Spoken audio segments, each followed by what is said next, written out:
Leadership Podcast, the podcast made for Latinas by Latinas. Get comfortable, amiga, and enjoy the conversations. What is your experience as a Latina creator? Well, I feel like I've been a Latina creative since grade school. I've always been writing and making stuff and sharing it. However, it wasn't until I really started doing it as a profession that I met other Latinas who shared the same experience, because I grew up in a space where there wasn't a lot of community around. So I didn't really see myself reflected in the spaces that I was in. And then once I married my husband, who definitely grew up with all of that, like he helped just shine a light on everything I was missing out on. I mean, I'm third generation Mexican American, fourth generation Phoenician. So yes, my culture was all around all the time, but there was also an element of assimilation by my parents to fit in with, with what they thought would, make my life easier, and doing the best that they could as parents. But now me as a parent, as an adult, I realize like it's so good to connect our kids and make them become familiar with community outside of our families.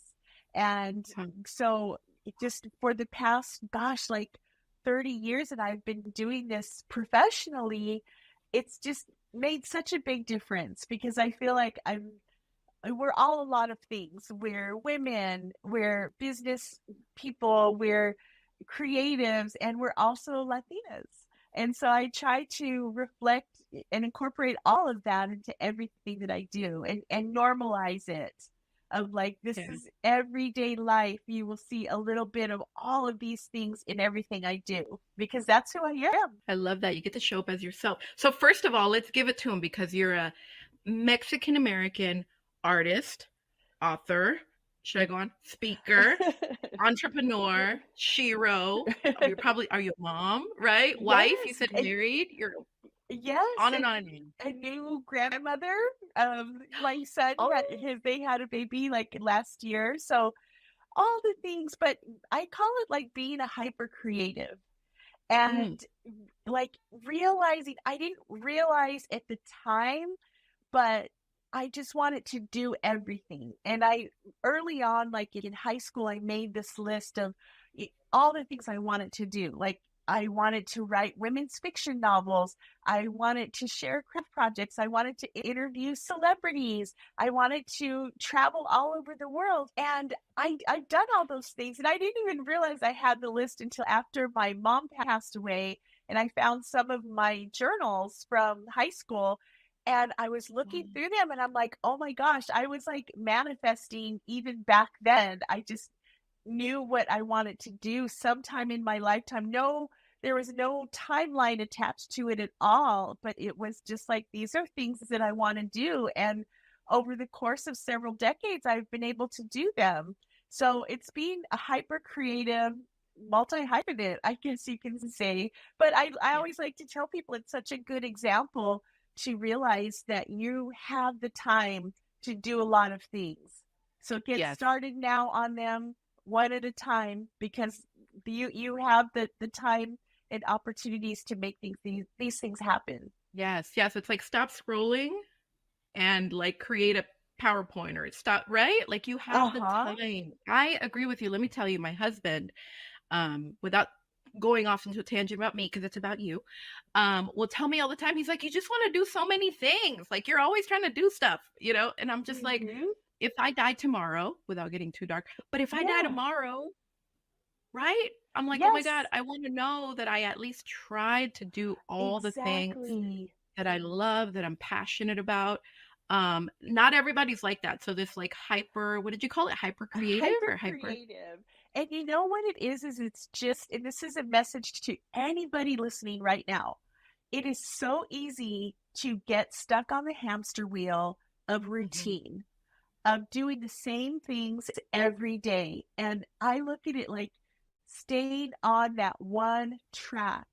Every decision that you make puts you, either you stay on the same track, or it can help you deviate to a different track and a different path, like a choose your own adventure. So if you can recognize every day, if you can say, I'm going to do something different today to mix it up, to create more opportunities, that will change the course of your life. Just doing one different thing a day.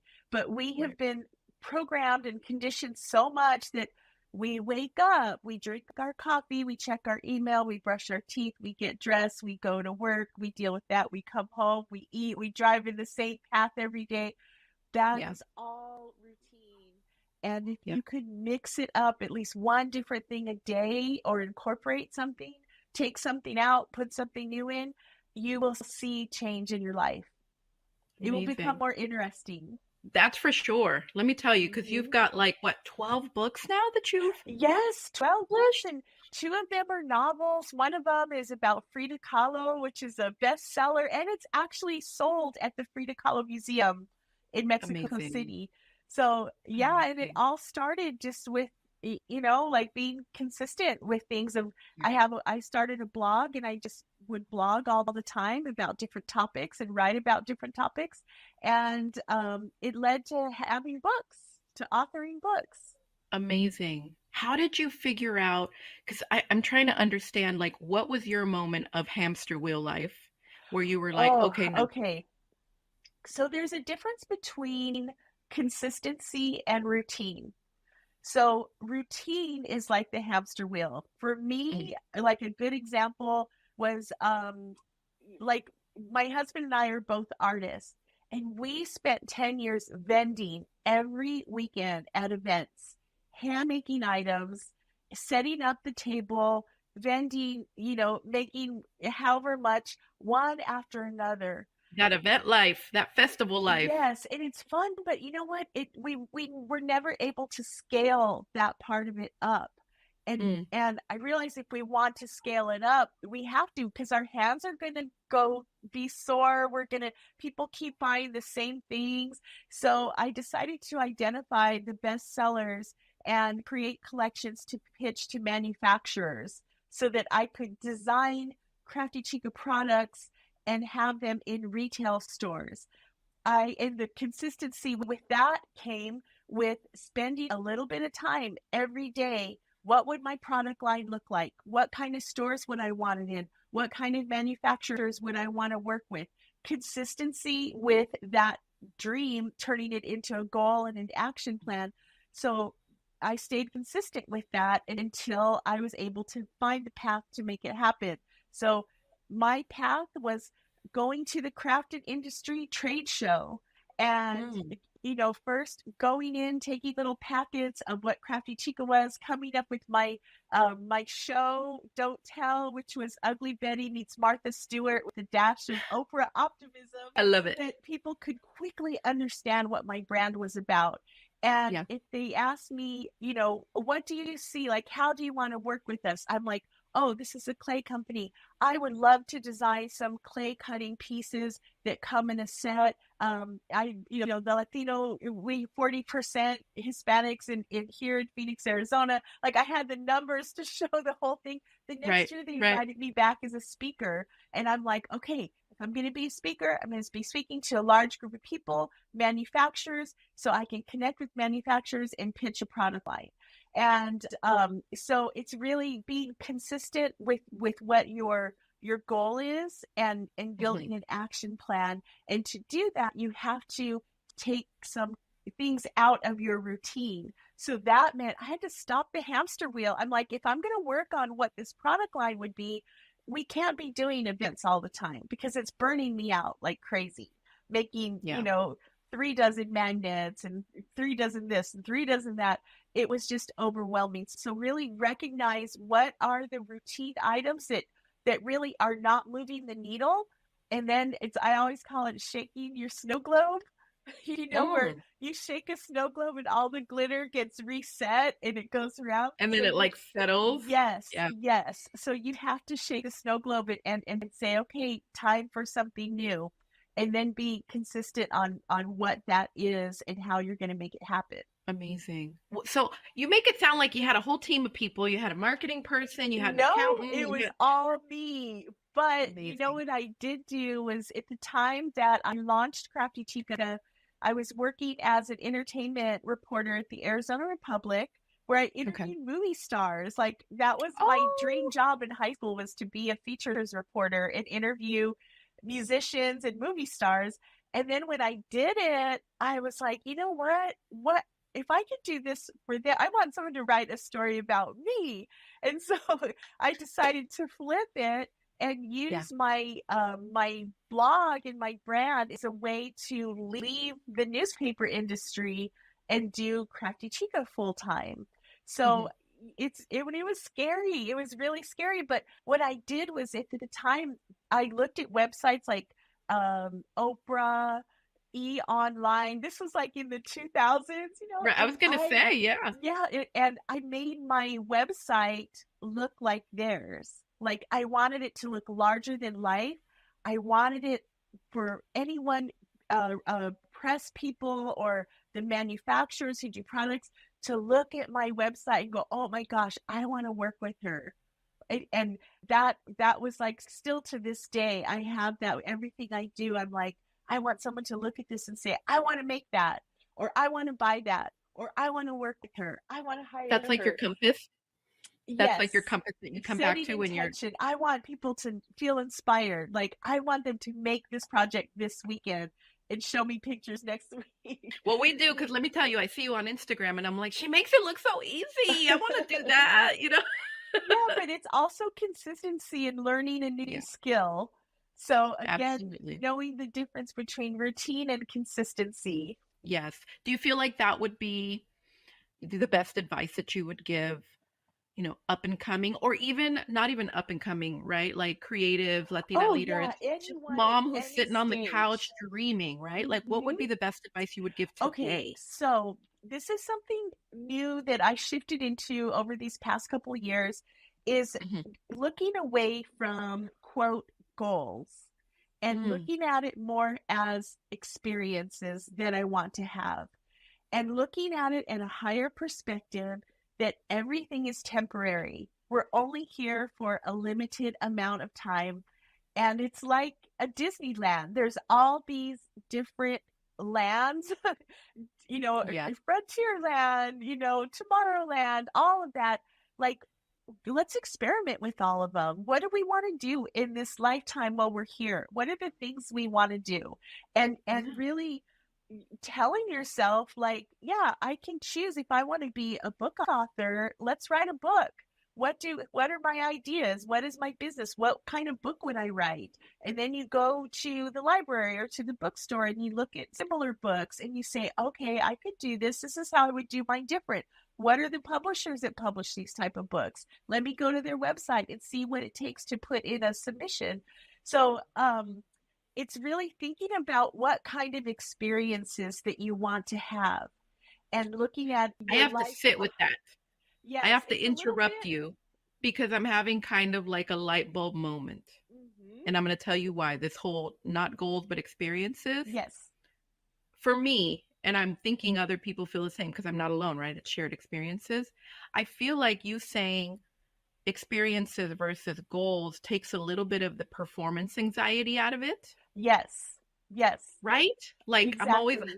like, oh, it's got to be perfect, but it's never Yeah. going to be perfect. And right? And then like there's so many things, Be the trickling in. And pressure like But there to are show off ladies. it all. example, like with Instagram, I loved it when You're gonna have to forgive me. It's hot. Um, I want to thank y'all for coming and showing up today, and always for us if you're online or if you filled out the form and all of that other great stuff. Um, I get emotional when it comes to this specific like topic and conversation, simply because it's way too near and dear to me. So I'm gonna give you a little bit of background on me. The reason I do this is because I've always had anxiety. My first panic attack was when I was 13 years old. I've never been on an airplane, not because simply because I'm way too afraid to fly and have a panic attack and lose my shit. Um, with that being said, this is where I'm starting. So let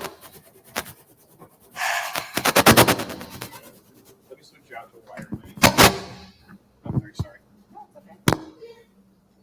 Should be, I'll give you this one right here. hello. Awesome. So the reason for this one, the reason we did this one like this is because we're going to focus on the soul, mind, and body. I think that it's essential for us to like get together and be able to do something like this, simply because I think it's going to get us much closer together. Y'all are going to forgive me because I make very bad eye contact because I get very nervous. So with that being said, I think we're going to start with Tracy. Tracy, if you can come up here. So Tracy's gonna talk to us about her journey and what she's done. Tracy, Lacey, Jesus, it's way too. So if you want to come and just tell us who you are and what you do. Yeah. All right. So before I start, I just want to commend you all. It is a Saturday of a holiday weekend.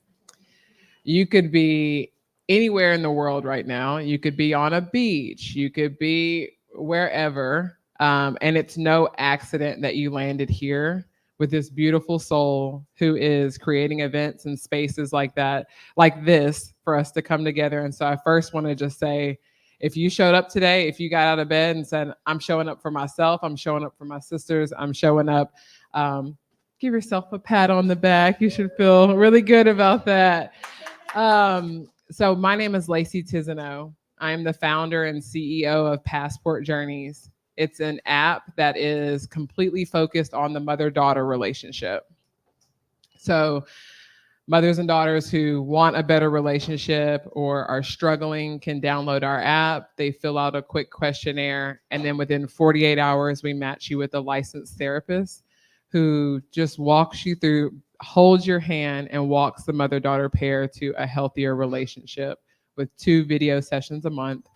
And I'm very proud of the work that we do. I feel like the mother-daughter relationship is one of the most vital in the world in a woman's life. The mother-daughter relationship will ripple through your entire life.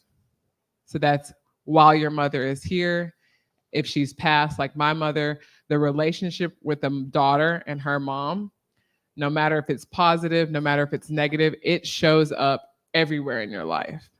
It shows up in your friendships. It shows up in your marriages and how you parent your own children. That's my 5-year-old daughter on the couch over there. And my relationship with my mom shows up in how I parent her. Things that I liked, things that I didn't like, things that I want to do better. And so today I only have 10 minutes with you guys, probably less than that now. But I wanted to spend the time doing 2 things. Telling you a little bit about my story, so going personal with myself, and then getting personal with you all. So if you're comfortable with it, we're gonna have just a little intimacy around your relationship with your mom or your daughter, and have you thinking about that. So I'll start by sharing mine, and then we're gonna see who also wants to share and lean in with each other. So I was adopted at birth. So my mom lived here in Houston. She used to frequent a bar off of Montrose that a gay white man used to own. And my mom came in, she would drink, she was coming every week. She got really close to him and she got pregnant. And she was in the bar. She already had my brother. She was living a pretty wild life, wasn't really conducive to another child coming in. And so she goes back to the bar and she's drinking while she's pregnant with me.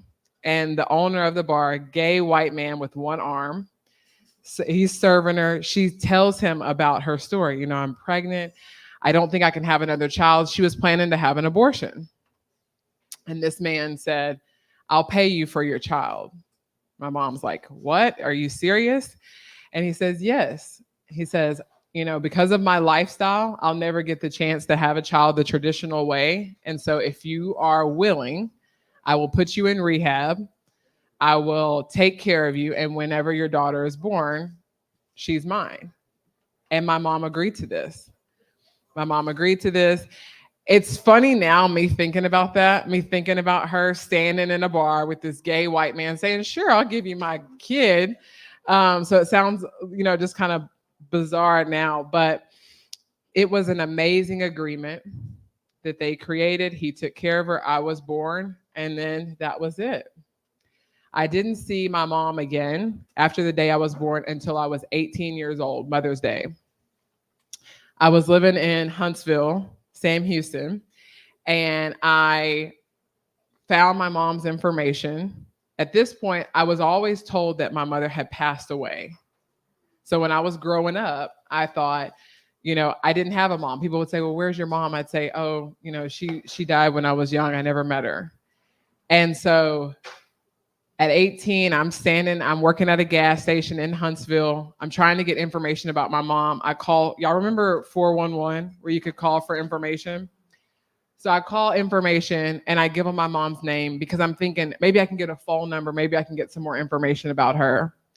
So I give them her name. There's somebody coming up to pay for their gas. So I put the phone down and then they pay for their gas. I pick the phone up and my mom's voice is on the phone. She says, hello. I said, I'm looking for Betty DeBrule. She says, that's me. Who's speaking? I said, I think I'm your daughter. She's like, what, Lacey? And that's my name. I said, oh my gosh.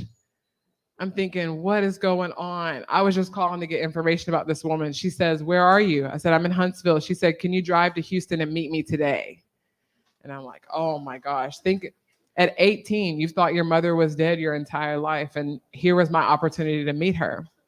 I come to Houston that day for Mother's Day. I meet my mom. And y'all, when I first saw her, when I got out of the car and saw this woman, she looked exactly like me. I was like, oh my gosh. And imagine, I grew up in Vidor, Texas. You guys know where Vidor is? Okay.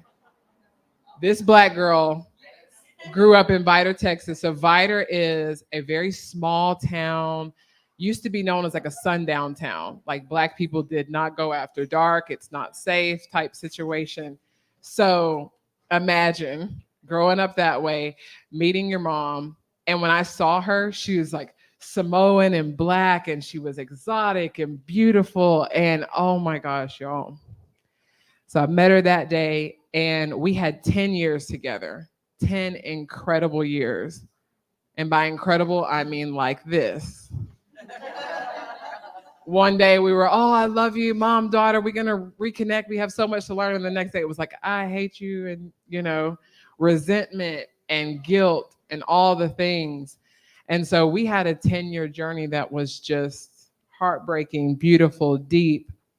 That last year we got a stage 4 lung cancer diagnosis. I went with my mom to the appointment. They told her, even with treatment, you've got 9 months to live. And so she and I looked at each other at that point. We're like, all right, the clock is ticking. Our time is running out. And nothing was off limits. My mom said, if there's something you want to know about me, if there's something we need to clear up, if there's something you need to get off your heart, off your chest, we need to do it now. So I spent 9 months taking care of her. We got so intentional. We went on road trips. I asked her every question you could think of. When did you lose your virginity? What do I just wanted to know everything. What do you like about your body? What do you not like about your body? What makes you really sad? What makes you really happy? Things that when we used to go to lunch or go for margaritas before that, we weren't talking that deep, but when time's running out, you want to know your mom. You want to know her on a level that lets you feel her for the rest of your life. And so we had, you guys, that last 9 months, I walked her to the edge of the river. I walked her and we had I can't even explain it. It was so deep and so powerful, but it's because we knew we were going to lose each other. So after my mom passed away, I said, man, why did it take cancer for us to get that? It was like explosive. It was amazing. And I said, I don't want other mother-daughter pairs to have to wait. Like, why would you wait until the end to fix it? Like, I'm not saying it's easy. It's really hard. Like, raise your hand if your mom's still living today. Raise your hand if it's hard. If it's a little bit, right? On some days, two women trying to figure life out together, it can be really difficult. And so I thought, I want to create something that allows mothers and daughters to have that relationship that I had that last 9 months. I want it to be so intimate. I want them to be so deeply connected that the legacy of female relationships is forever changed in that family because we fixed the mother-daughter pair. Marriages are better. The kids are better. Everything is better in a family when the matriarch, when the mom, when the grandmother, when the daughter can fix their relationship and pass it down. So that's why I created the app. This last part of my time up here, I want you to be able to reflect and go inward. Because I don't really like going to events where it's all about like learning about the person. It's great learning new stuff, but I want to leave and I want you guys to leave and your soul to feel better because you came to this event today. You took time, you came for motivation, you came for yoga, maybe you just came for the food or you're a friend. Whatever reason you came today, you want your soul to shift. You want to leave and say, I'm different because I went to that event. Otherwise, why are we going to events? Why are we going to meet people? Why are we even getting out of our house? You need to meet someone new today. You need to get interested in them, find out more about yourself. So I hope that you just take this event in and you leave changed. Okay, so we're going to do this activity together. All right. I'm going to have you close your eyes and I'm going to have you visualize and hold in your mind and visualize your mother, whether she is alive today, whether she has passed on and transitioned like mine. I want you with your eyes closed and your heart open. I want you to see your mom's face in front of you. I want you to see what she's wearing. I want you to see her facial expressions. I want her to look calm to you. I want her to look happy and at peace in your mind. No matter what your relationship is right now, I want you to see your mother. Okay, everyone have her in your mind. You see her, you see what outfit she has on. Now I want you to feel her presence. I want you to feel that you are in front of your mother. She has her arms wide open for you. She is ready to receive. She is ready to have a better relationship with you. She is missing you. For those who have lost your mom, this is your mother in front of you. She is ready for a change. And I want you to look at your mom and y'all repeat after me. I love you. I forgive you. We are strong. You are beautiful. I'm sorry. We can do this. Okay, open your eyes. Having love and honor for our moms is not easy all the time. There are things that our mothers may do to us where we feel like they don't deserve the respect. They don't deserve the honor. And how dare she? And there are things that as a woman you can hold so deep and so hard for your mom. What I want to encourage you to do is think about your honor for your mom is bigger than her. What I had to realize with my mom is the way I honored her, the way I cared for her was not because she would have done the same for me, because it's not that way. My honor for my mom was between me and God. And that's why I was able to support her. That's why I was able to take care of her her last few months of her life, even though she gave me away.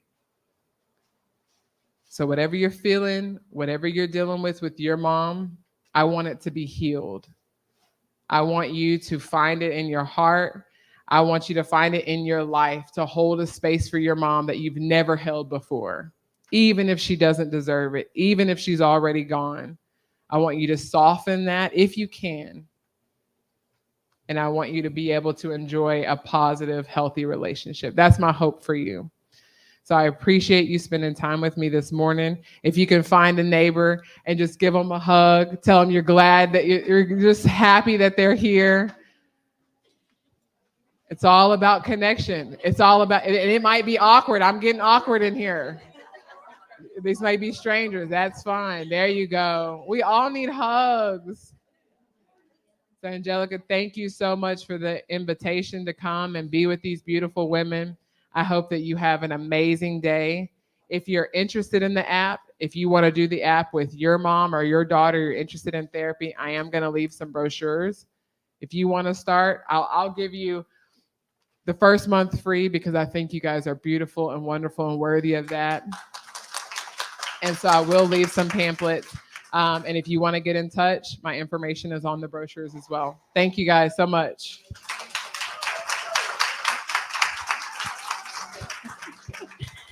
Thank you, Lacey. All right, who found that one hard? Who found themselves smiling at their mom? Then I got real emotional when she said, "I forgive you," and I was like, "Oh shit." Thank you, Lacey. When I asked you for a morning motivator, I didn't know that's good. Okay. So, ladies, this is the moment where we split up if you want. So, right through that door, we're going to have Odalis, who's going to help you if you want to do some yoga, get that stress out, meditate a little bit. Right behind you, Ilsa is going to be doing the leadership and team building, getting to know each other. And right here, we're going to have my amazing friend Sean Vaughn give us her testimony and her story. She's an amazing woman. They're all are. So take your choice, pick your poison. Pick your poison, ladies. No, I'm just kidding. I truly, truly, you will be leaving inspired today. Ladies, wherever you want to go, we'll take 5 minutes and let you ladies decipher. After that, so maybe I should explain that. So the way it's gonna happen is they're gonna do. Had that feature where you could turn off the likes. I immediately turned off. I don't want to know how many people liked it. I just wanted whoever's meant to see it, I hope they see it.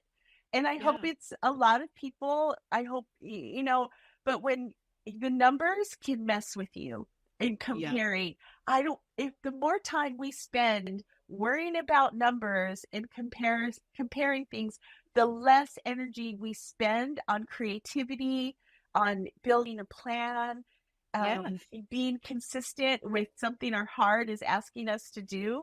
So by eliminating those little things that trigger you, it's more helpful. And there are no rules. I mean, I ever since I turned that thing off, I feel like I have better engagement, better conversations. I don't pay attention to the numbers part of it. They call them vanity metrics. I just have fun with it because oh my gosh, even that sounds not nice. Vanity metrics sounds I want to have the experience of connecting with as many other crafty chicas as I can. And so I'll use social media and I'm like, whoever connects to this, awesome, let's do this. And you know what happens? It leads to opportunities. Like that is one of the things that happens is that these little sparks go out and it leads to opportunities. Whereas before, I would just look at the numbers and I would worry and I would think, oh, I want a brand to look at this and be impressed and want to hire me. And, what can I do to, what is the thing that everybody's making? Let me make my own version of it. Not being true to myself. I know. I know.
All right, are we all ready to get going?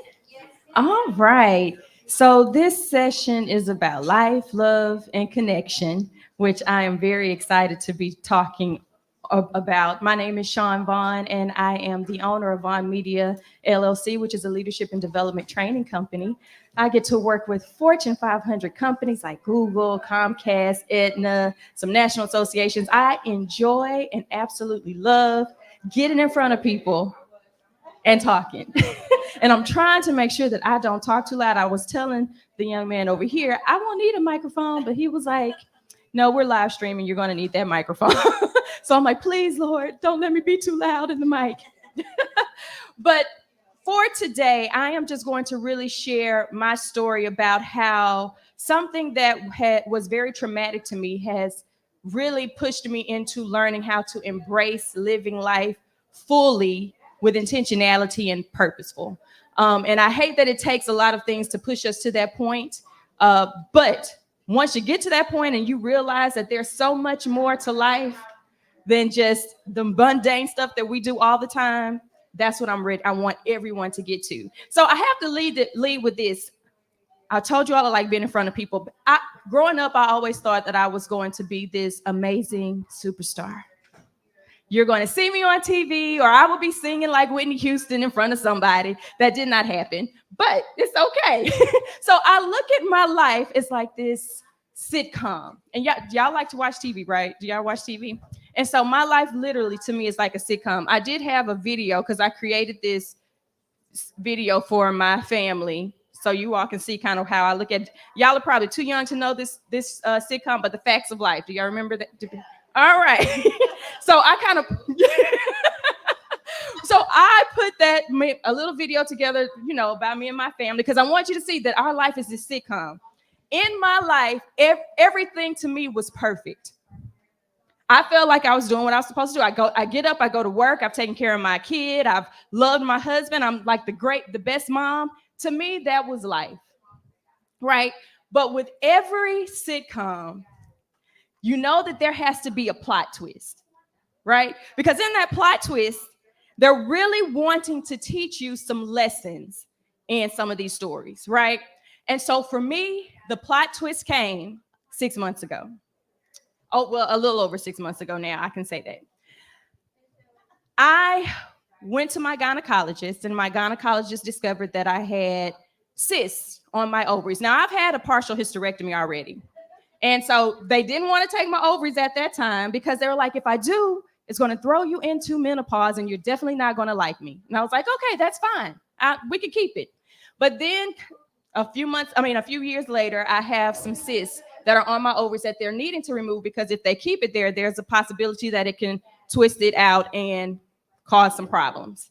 So I'm okay with this. I've had a hysterectomy. This should be an easy peasy surgery.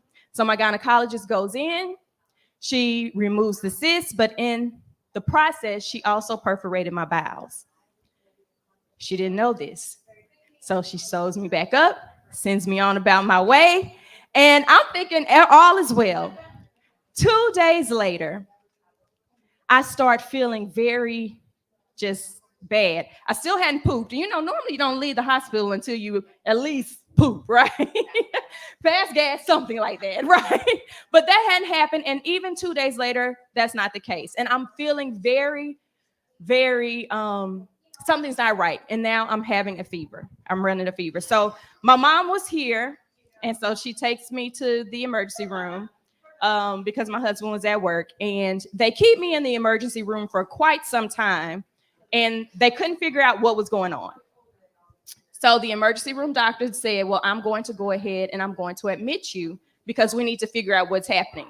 However, my gynecologist said, oh no, go ahead and send her home with some antibiotics and she can come see me on Monday or Tuesday. Now, I want y'all to understand this, and this is where really choosing yourself is going to be very important. We have to learn to advocate for ourselves in situations when we know something is not right. Just because this doctor said, just send her home with some antibiotics and she can come see me, I was like, no, ma'am. I am staying in this hospital because something is not right. So I stayed. They had to go through all this process because she was adamant. So I'm like, no, I'm going to stay. I stay there. I'm in the hospital. And at this moment, I'm really, y'all have to forgive me because sometimes when I think about it, because it's still kind of new, that life is so precious. Life is very precious. And to know that it can always almost be taken away from you in just an instant is something serious. So I'm sitting there, I'm telling the nurse, something is not right. I feel like I'm about to die. And her words to me were, oh, no, you can't die. That'll be too much paperwork. Now, I know she was probably trying to say that to make me feel better, right? But that is not how I took it. But to make a long story short, a general surgeon ended up coming to check on me. And he said he wanted to take me in for an exploratory surgery just to look inside to see what could possibly be going wrong. I'm okay with that. I wake up to the fact that after the surgery, I wake up, tubes coming out of my nose, everywhere else, I got stuff coming out. Hearing that they ended up having to cut 6 inches of my colon, and I had a colostomy bag. And I was septic. And had I left, my general surgeon told me that I would not be standing here today in front of you. I would have passed away. I'm sorry, y'all. Because I do believe that the Lord really looks down on you and he sends people in your life to really make a difference. And I'm happy for that. But to know that you wake up to this person, and I had a picture that I really wanted to show, that I'm cut down the center. I have these big holes in my stomach. I have this tube coming out the side, and then I have this bag, and seeing that what they're suctioning through my nose is all of this black stuff, which is bile that's in my stomach. That is what caused me to be septic. It put me into this mind state that I don't want to be here. I could not see myself from this vibrant person that I felt that I was to now this person who is going to have to go walk around with a bag. Can people smell this? How am I going to interact with people? How am I going to get in front of people? And I had this in my mind, life was no longer worth living. And so it was at that moment that I said, Lord, I just want you to take me away from this. But here's the first lesson that I want you to know. It is very important to be intentional about your relationships that you build. The reason why I say that is because I had friends and family that came day in and day out. And you know how, when you're in the hospital, you think people will come in for a few minutes and they would be there all day. When I didn't want anybody in my life at that time, I just wanted to be in this misery by myself and die. But I had very intentional connections who came and poured into me every single day, that supported me, gave me encouraging words. And that is what made me shift my thought process. So what I'm so happy about today is Angelica has put together this amazing conference, this amazing time. This is very important for you to try to establish those genuine connections, because you never know the people that will come and support you in your time of need and lift you up out of the funk that you may be in. Intentional connections is important. And so use this day to really cultivate that. Now, because I had that, now I'm shifting my mindset while I'm in the hospital. And so now I'm thinking, okay, well, maybe I do want to live, because I have so many people that are pouring into me. Look, I want to live. So now my second lesson is, even though I thought that I loved myself tremendously, I had to reestablish that self-love for myself. I had to dig deep inside to cultivate some self-love. And the way that I did this was, even in the hospital, I would just take out my cell phone and I would open the notes app. And y'all know this, journaling. I'm going to tell you this. I didn't journal before this. Never did. But journaling in that moment, I wrote down everything. If the nurse came in and said something I didn't like, if they stuck me 52 times, whatever it was, I journaled everything. And I journaled in every moment how I was feeling. And the reason why I did journal how I was feeling is because I needed to understand that even though I may be feeling this negative way right now, there is something special on the other side of this. That's when my mindset started to shift. And I can tell you, it was a struggle because y'all know in the hospital, nurses come in and out, doctors come in and out. They're taking you for all of these tests. When I tell you I've had every antibiotic under the sun given to me, I had it. But it's very hard. And when you ask the doctor, am I going to survive this? And they can't answer, that could be very detrimental. So I continued to journal and list out my feelings and loved myself because I know that I have so much more that's out there that I could still give to the world, despite the fact that I have this bag. So weeks later, I'm out of the hospital. I'm back home with home health care team. They're helping me. I had the best home health care team. And they also kind of helped to, create that self-love in me. I'm going to tell you, when I said that I did not want to be in spaces because I didn't have this, I ended up going out in spaces, still talking, still being a part of the world, because now I know I want to live. That's where that love came from. But then thirdly, it's nothing special about just living. I mean, it is. But you want to make sure that you are living your life to the fullest. We cannot go every single day just going to work, coming home, cooking. What are your dreams? This is what I want you to think. What is this grand life that we are blessed with for? It is about making sure that we are walking in our purpose, living that life that's not only impactful to me, but that may be impactful to others. What are your greatest dreams? Are you putting into action those things that you value and achieving those dreams? What's your name? Chua? Tell me, do you have this big dream? Do you mind sharing? Go ahead.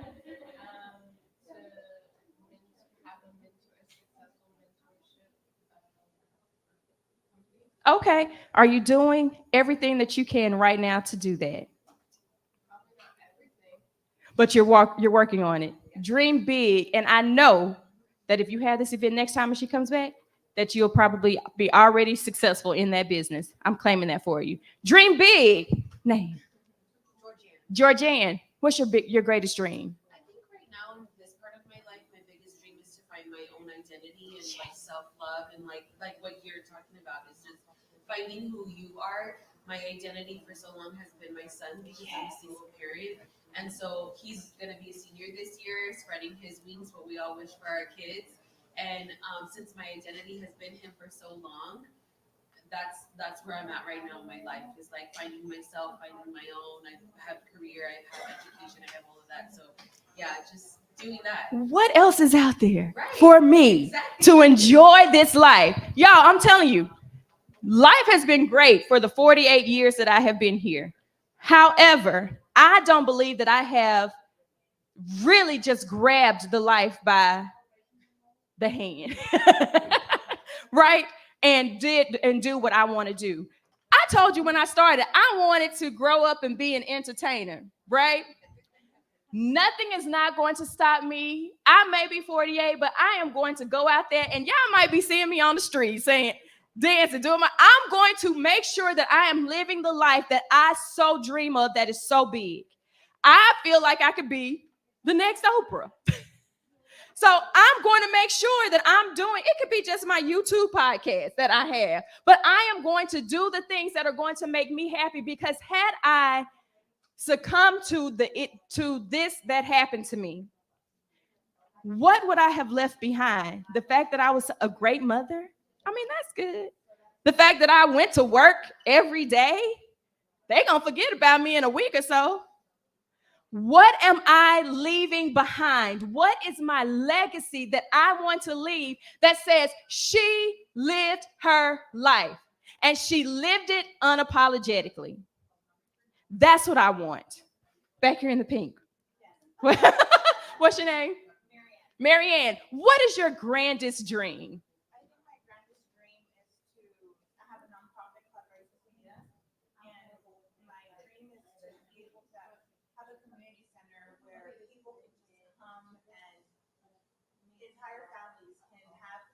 Somewhere to just be and find peace and community.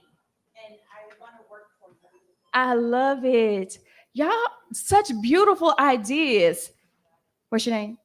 Laura, what's your grand idea or dream? I want to spend the rest of my life helping people unlock their true essence and find peace. I love it. Y'all, this is amazing. Amazing. Angelica. Y'all, I want y'all to know Angelica is just the sweetest. My sister and I had a lipstick line, and she came and was our model. I've asked her to be a speaker on one of our conferences for mental health, and she's just beautiful. But Angelica, you're doing so much. Do you feel like you are living life to the fullest? You're walking fully in your purpose, or do you have another grand dream? You know what, Sean? I'm happy that this is happening, but I don't feel I'm living to the fullest.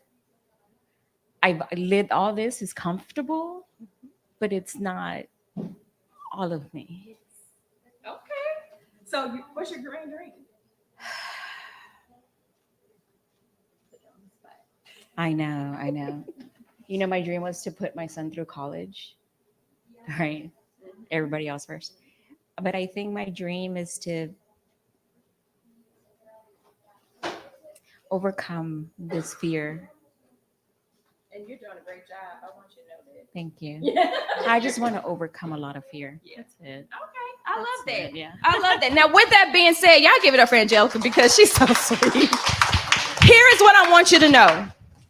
Living life to the fullest does not mean that you will never encounter trials. It literally took me having to almost lose my life to say, just like you, Georgine, I want to find me. I want to do me. And so we're going to have to make sure that no matter what trials come our way, we're going to have to push through and persevere and accomplish what we set our minds to. You're going to have that successful mentorship. I believe that you can if you persevere. Don't allow anybody to come in and plant those negative thoughts, because you know that we can be our own worst enemies. Had I listened to the negative thoughts that I had when I first came out of surgery, I would probably still be pitying myself and I would not be here. Turn those negative thoughts into positive thoughts. Do not let the fear of the unknown be what holds you back from walking in your purpose. Do know that our souls are urging us to embrace life to the fullest.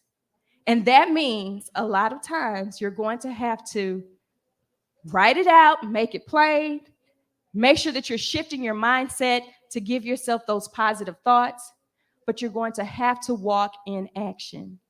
Be active in making those grand dreams come true. I will say this, in January is when I had the last bag removed, because I ended up with a colostomy bag. When they went in to remove that, they ended up putting an ileostomy bag. And in 5 months, I had 4 surgeries. My doctor told me he believes that the fact that I persevered and healed as fast as I did was because I embraced a positive attitude every single day. When I could have been hard on myself like I wanted to those first couple of days, I shifted that, and that positivity radiated every single day. And he to this day says that even though they could not tell if I would make it, he believes that the reason why I did is because that positive attitude saved my life. Y'all, All it is about shifting your mindset. Things will be hard. We are the plot twist of our life will happen. But how are you going to come out of that situation? And I believe, because you all are here today, that you will come out strong, firm, and you will embrace life to its fullest. Let's dream big and make all of our dreams come true so that we live life purposefully. Thank you, ladies. Can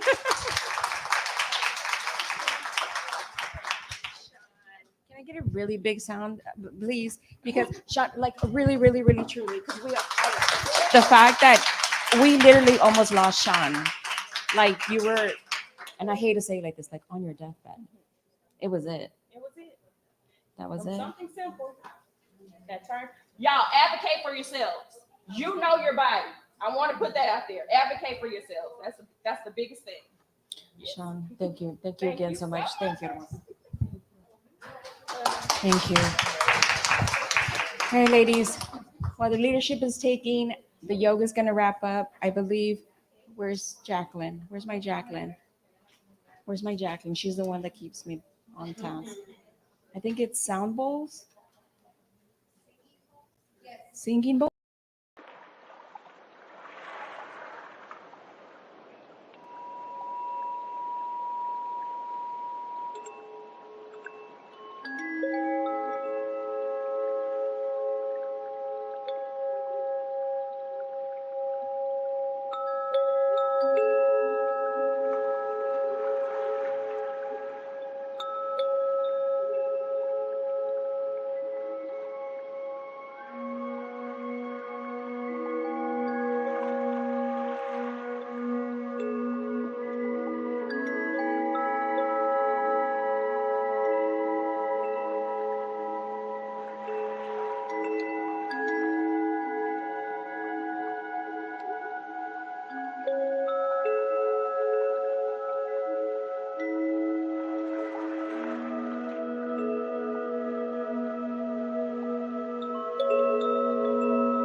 And then something happened when I shifted to the experiences thing.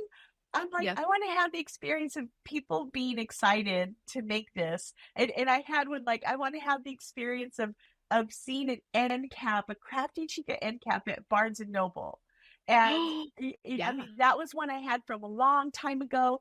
At the time, it seemed out of the question. But you know what? These past 2 years, I had it where they had an end cap with my journals, Was it for Forever Frida? my planners. It was for everything. They put my novels, they put my craft books, they put my monthly planners, my notepads, my blank journals. They put them all on an end cap with a big sign. And I thought, wow, the reason why it did not happen sooner was because it wasn't ready then. But then it became ready when I had all of these components. It just came together. So When it was supposed to happen. if you have like a goal that you want to happen, you can't get discouraged if it doesn't happen when you want it to happen. It do everything you need to do for it and set it free, let it go. And if it is meant to be, it will come around in the best way possible, because I could have never predicted that it would be an end cap like this. I thought it would be an end cap like of all my craft books. And little did I know back then that I would be designing journals and planners and stationery greeting cards. Right. I I know about the greeting cards. I'm there with you. That's kind of like a power move right there, ma'am. You kind of just glossed over the end cap at Barnes. That's a big deal. First of all, that's like a dream come true. Yeah, so it's Absolutely. it's something to think about. Like, if I could do this, you guys listening, you could do it too. What is your end cap? What is your version of an end cap? Is it being being paid to go on a trip to, all across Mexico, or is it to, taste, be a restaurant critic or whatever, have your own cookbook, or what is your version of something big, and say, you know what? I would like to have that experience. Like, I'm putting that in a thing. I request that experience. Right. Add that to your lands that you're going to follow. I love that. I'm going to carry that with me. I promise you, because I think, the numbers, the analytics, the pressures, the comparison of it all. Yes. I mean, one of the main reasons. Oh, go ahead. Well, like, truth talk, like, we do need to pay attention to our analytics to be able to read the room. Like, I'm not saying never look at them. Build it into your system to where it's like, okay, once a week, I'm going to review everything. As a business person, I'm going to see, like, what are people loving? What do they want to see more of? Let me look at the data. I'm all about numbers and data to see how to move forward, how to plan 2 years ahead. But it's the day-to-day looking at it that I don't want to see. No, it kills the creativity. What's that balance, though? Like, is there a balance, do you think, Kathy, as far as like the brand, but the business, and then the actual creative process, which is the reason why you're even doing it, right? Because you enjoy like, is there a balance? What does that look like for you? I think that the balance is very organic, and it's never always completely balanced, because what happens with me being a hyper creative, I will get an assignment from like a big national brand that maybe pays a lot of money, and it's for one project that has to be fabulous and hit it out of the park. Not only for people to love it, which is the number one reason, is I want people to love it, but so the brand will hire me back, so I'll be proud of it. That's a lot of pressure. So you know what I do? Every time before I start on that, I'll do something fun. Like, I'll make a bunch of mugs that have nothing to do with a deadline or a price tag. Okay. And once I get the mugs, like, I'm using this because this is just what happened, where I made like 24 art sculpture mugs. Okay. And I just needed to do something for me to get it out of my system. And I said, I'm giving myself 2 days, 48 hours to make all the mugs that I want. And then I need to wrap it up, and I need to get this project finished. And that way I won't feel like I'm sacrificing my creativity, of doing what I want to do in order to do this job that I have. Even though it's a fun job, if there's still things like, I want to make their product shine, I want to, hit all the key messaging points that they have. So that balance is carving space for myself first. and doing something fun, get it out of my system. And then I go in wholeheartedly into working on the project for the brand. And I feel like that really works for me, because if it's just work, work, work, and this comes from experience, because I used to do like brand deal, brand deal, brand deal. And I'm like, where's my time to craft? Like, I want to just go back She's like, to I want where to have I fun. started. I want to make what I want to make. And so I just have to incorporate that. And sometimes it's not 2 days. Sometimes I'm like, okay, I'm going to take 1 hour and I'm just going to do, design a new sticker on my iPad, or just something fun, or I'm going to cook something, or I'm going to make a cool coffee drink and video it and do an Instagram reel. Then I'm like, okay, Yeah. girl, now it's time to get to work. So I love that, because that's almost the opposite of what, schooling and anyway, the institution of it all. It's right? like first you It's do the the work opposite. and then you reward yourself. Everything I do, I kind of do it reverse, reverse style.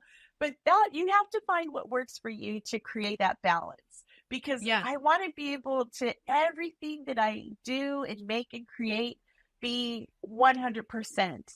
I don't ever want to deliver something I'm not proud of or not excited about. And so if I can go into it wholeheartedly, and like another quick example, when I worked at the newspaper full time and I wanted to work on my novel, there was a time where I was like trying to work on it during my lunch hour, and I'm like, oh man, I gotta go. Darn it, I have to interview Jake Gyllenhaal in 10 minutes. I can't work on my novel. And I had to stop and say, live in the present. When you are at work, you take time to eat your lunch. Take your 2 breaks, chill, relax, enjoy these awesome interviews. And then at nighttime from 9 p.m. to 11 p.m., work on your book. And I had to tell my family from 9 to 11, homework's got to be done by 9 p.m. because mom needs to work on her book. Dishes are done, all of that. That was my time. And it made me look forward to it. So it allowed me to be at my job 100% during the day, because I knew it at 9 o'clock that night. Sometimes it was 10 o'clock. Sometimes it was 11 o'clock, but I wanted to finish that book. So I carved out that time to do it. So you have to find what works for you. And for me, the magic comes when I'm excited, when I'm 100% there. The spirit is in it. I wonder if that would work for kids too, right? Not to get off topic, but I feel like because it's so the opposite of what we've been taught, where you're given that reward after, but so many times you just put it off, put it off, put it off, put it off. And you're saying create the opportunity to get excited about the project. Yeah. Right? Yeah. So you kind of get your dopamine first instead of at the end. And some people call it procrastination, some people call, but I call it like programmed procrastination. Incentivized. Yes. I think it makes sense, because you live in this world of creativity.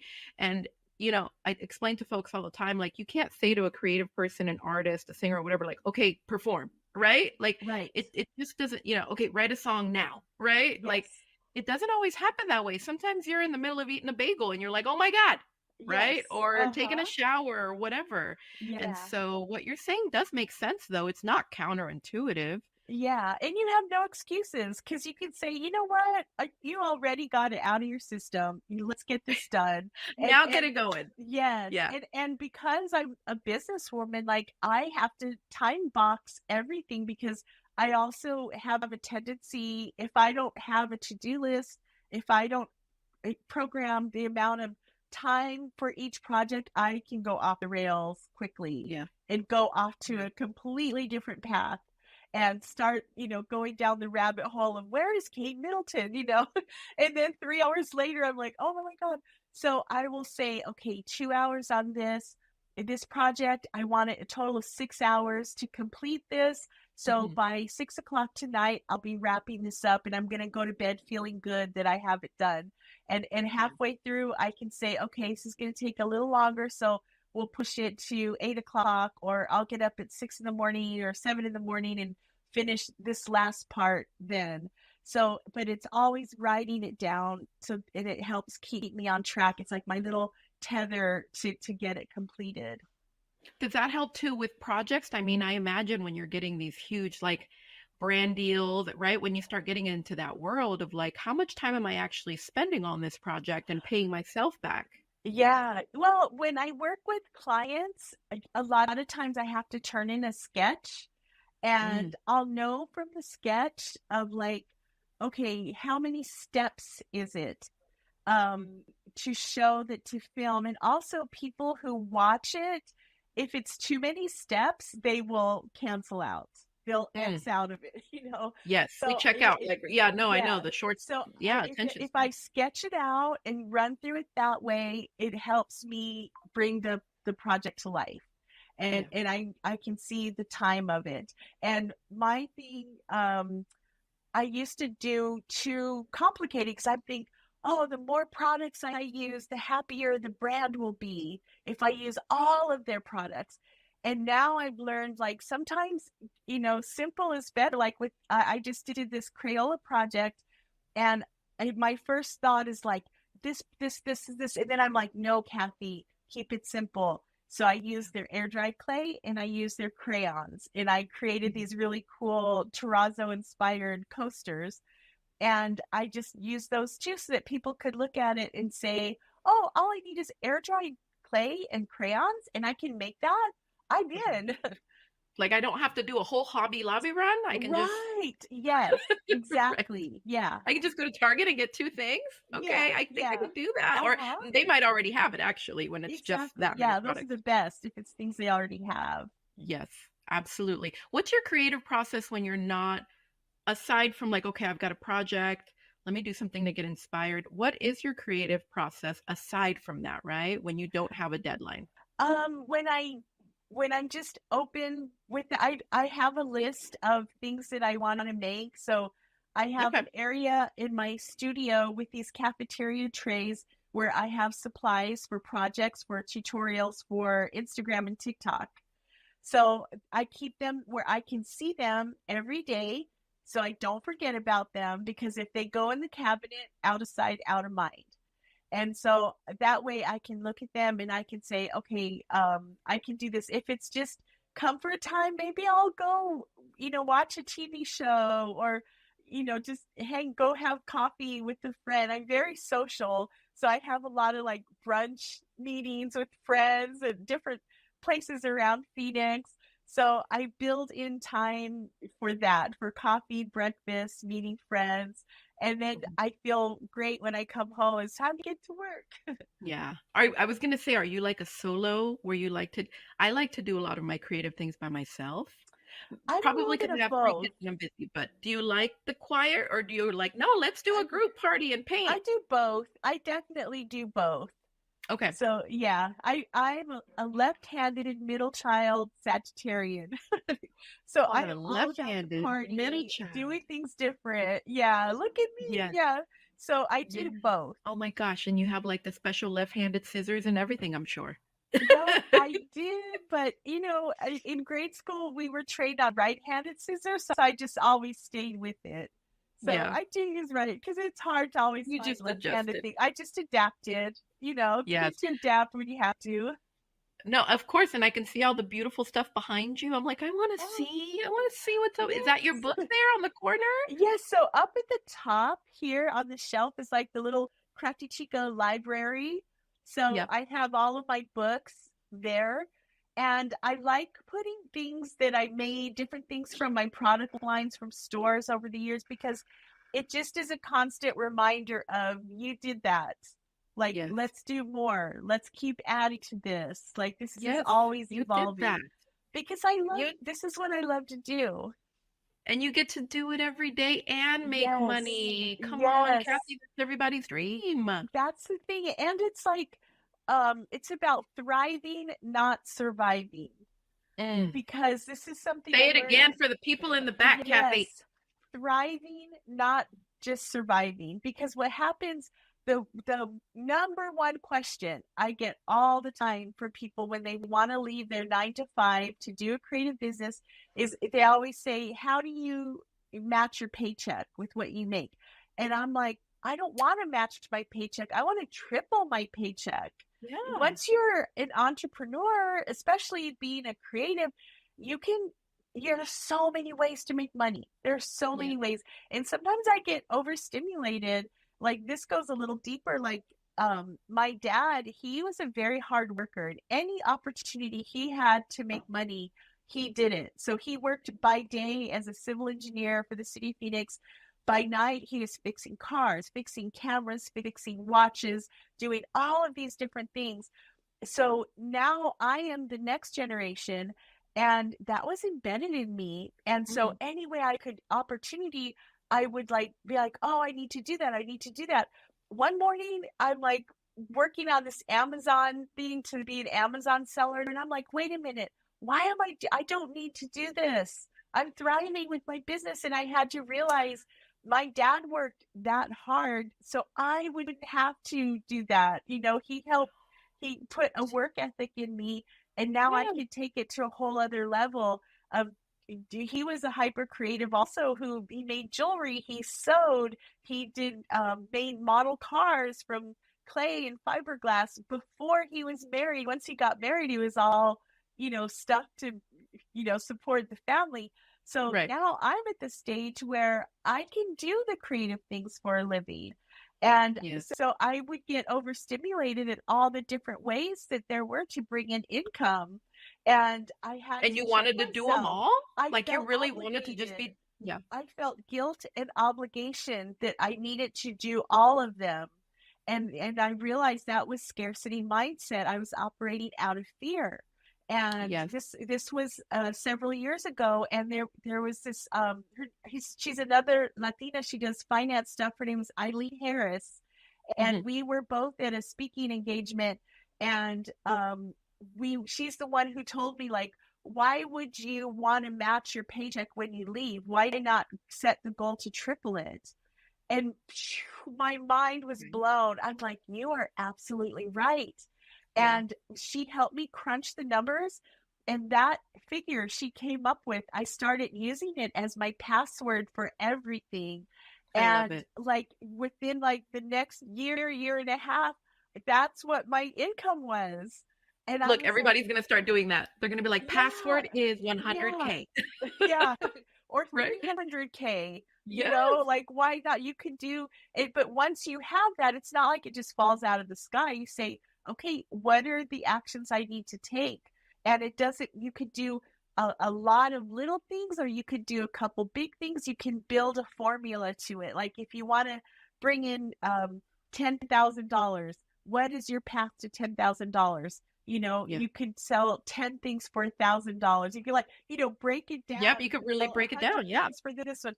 So once you can figure that out and work on that formula, suddenly it's not as pie in the sky as it seemed in the beginning. Yes. I want to touch a little bit on what you said earlier, because I think it's so prevalent and just like in my face, but also in our community, this feeling of guilt to dream. First of all, to dream, how dare you? You should be working, right? But then to take it a step further and do all the things that you love because you want to, and then make because I think in our community so many times our parents didn't have that luxury, right? And then we feel this like, not just pressure. I feel like guilt is the right word, to be allowed to have fun or to pursue your passion, right? Like instead of being like maybe a lawyer or whatever you were programmed by your parents was like the bar.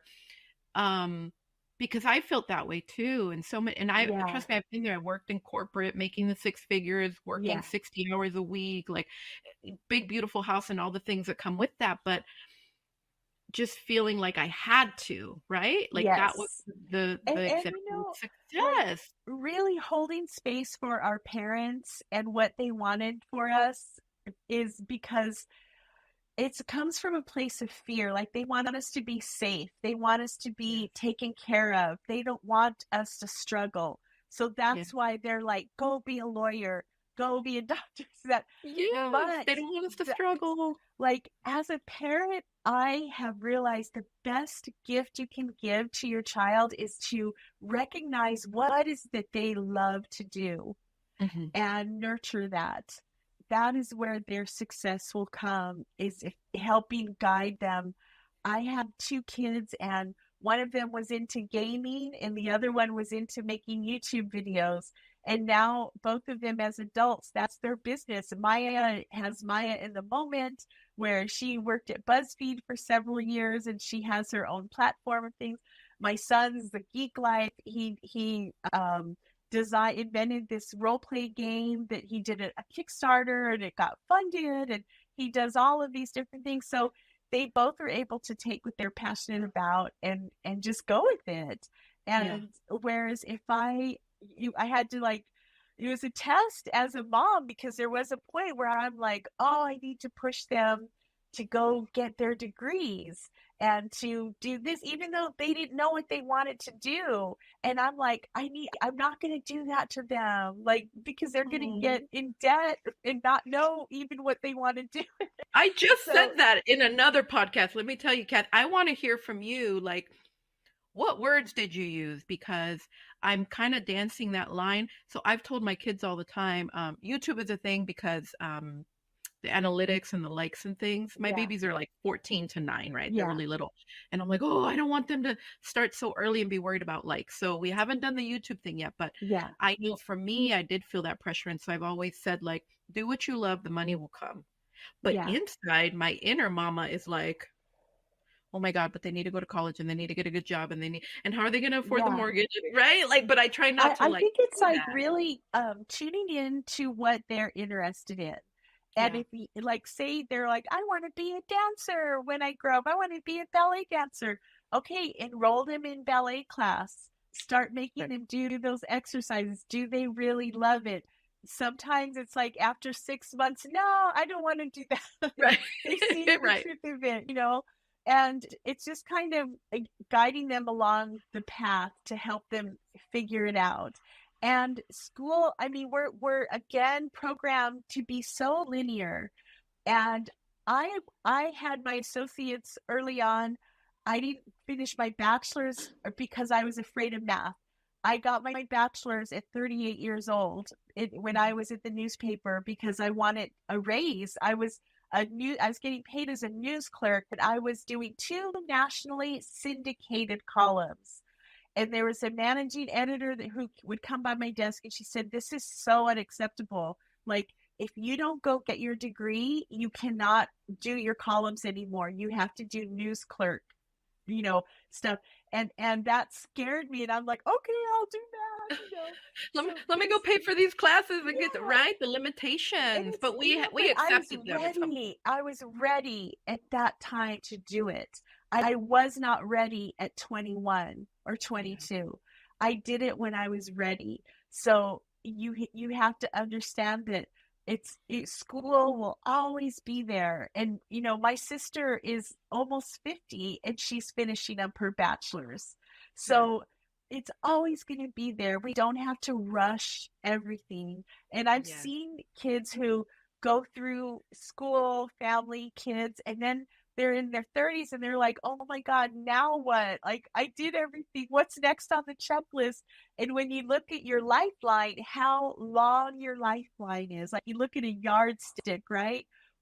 We're like, when you're in your 30s, it's barely at the very beginning, like there's still so much road to go. So there's time to fill that space with other things. So we have to recognize that for our kids as well and pay attention to the times. It's not easy to buy a house right now. So it really is not. Let me tell you. On our kids, it's really recognizing how things are right now and the best way that they can live their best lives. Agreed. It is a different time for them. It really is. I mean, I know I look young, but I'm 40 and I'm like, I don't even know how my babies are going to do it. I've already said, like, listen, you don't have to move out when you're 18. Like, that's no longer the narrative for us. You know what I mean? You don't have to go out there and struggle. You can stay home if you're an entrepreneur or you're going to school, like whatever it is, because it's just a different world and we have to adjust. And expecting them to go into debt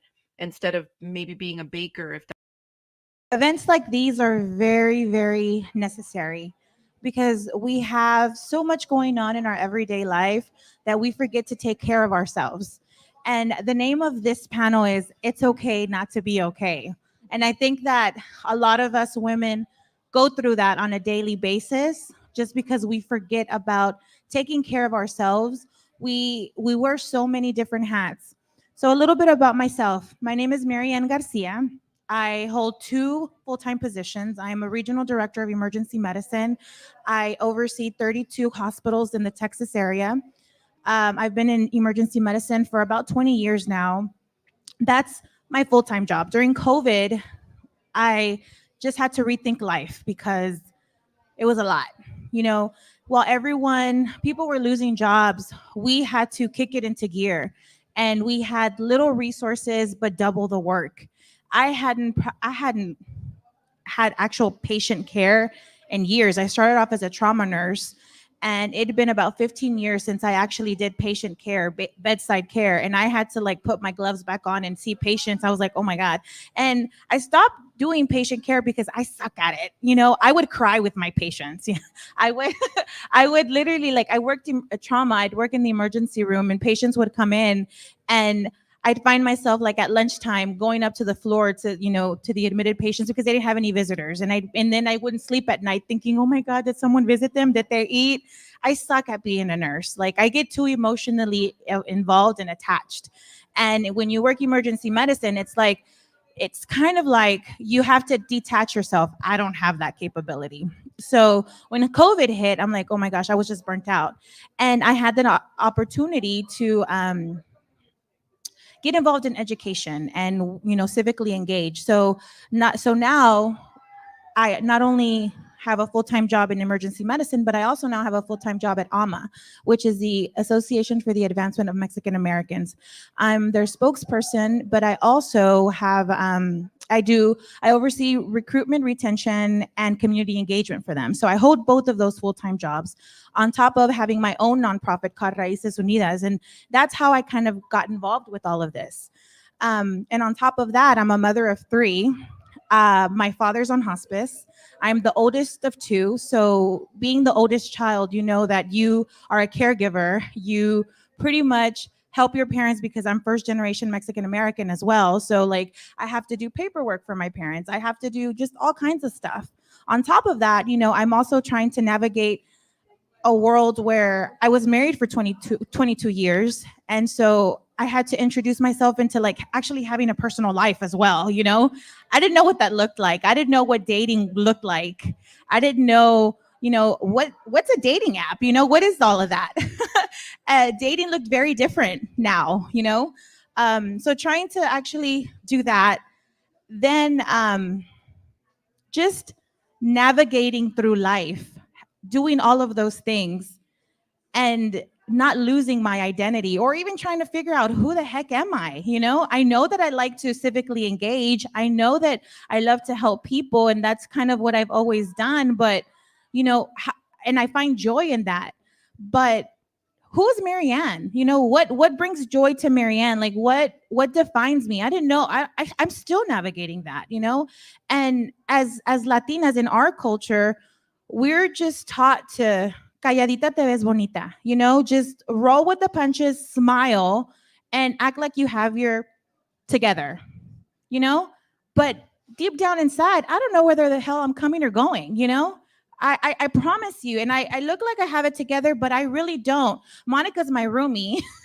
We share offices at AMA, and sometimes I have to close the door and be like, Monica, what's today? What's today's date? Or Monica's part of my support group. She's like, don't forget, we have a meeting, blah, blah, blah. And I'm like, oh, thank you so much for reminding me. But, if you see me outside, it's like, oh, Marianne has it together. Well, no, the hell I don't. Because I don't know. And thank God for like applications and calendars, because that's the only reason why I know whether I was supposed to be here at 11:20 today, So I say all that to say that it's okay not to be okay, So that's a little bit about myself. Monica? Hi, everybody. I'm Monica Vallejo. I'm also with AMA. I'm the Community Outreach and Events Manager, but I'm also the founding member and president of the Christina Project. And it's a really interesting story. So, my mom was on the board of AMA for over 30 years. Her name was Maria Cristina Garza. And she was really big in the community on the East End. She was very invested in the youth and, letting them find their potential, letting them know that they could do anything. And she was really, her mission was to show them how to give back to their community.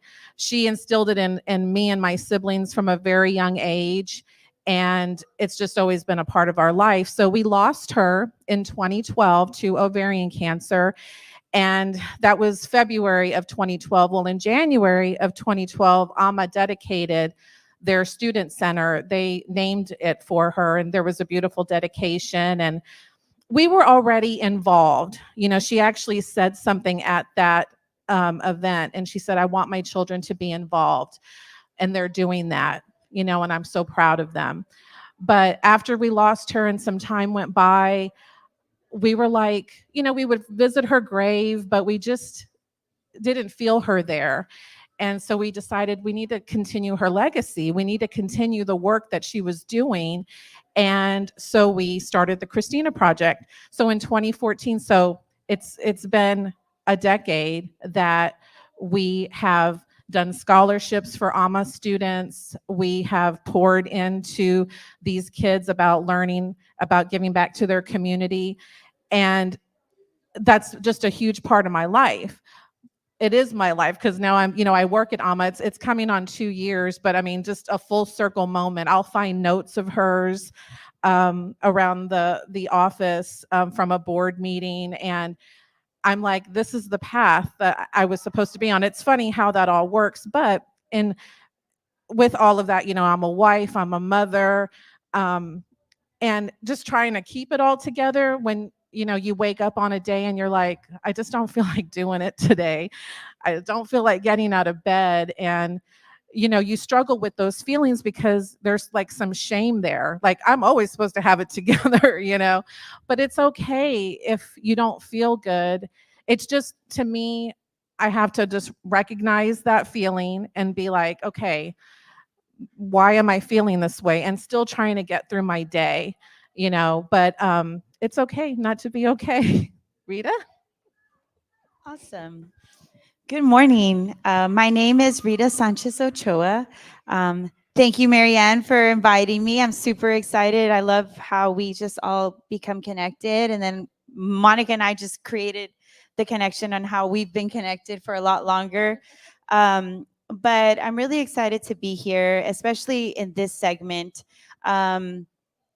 I am a mom of 2 boys, first and foremost, because we know how our children, despite all of the other things that we do, are always at our forefront.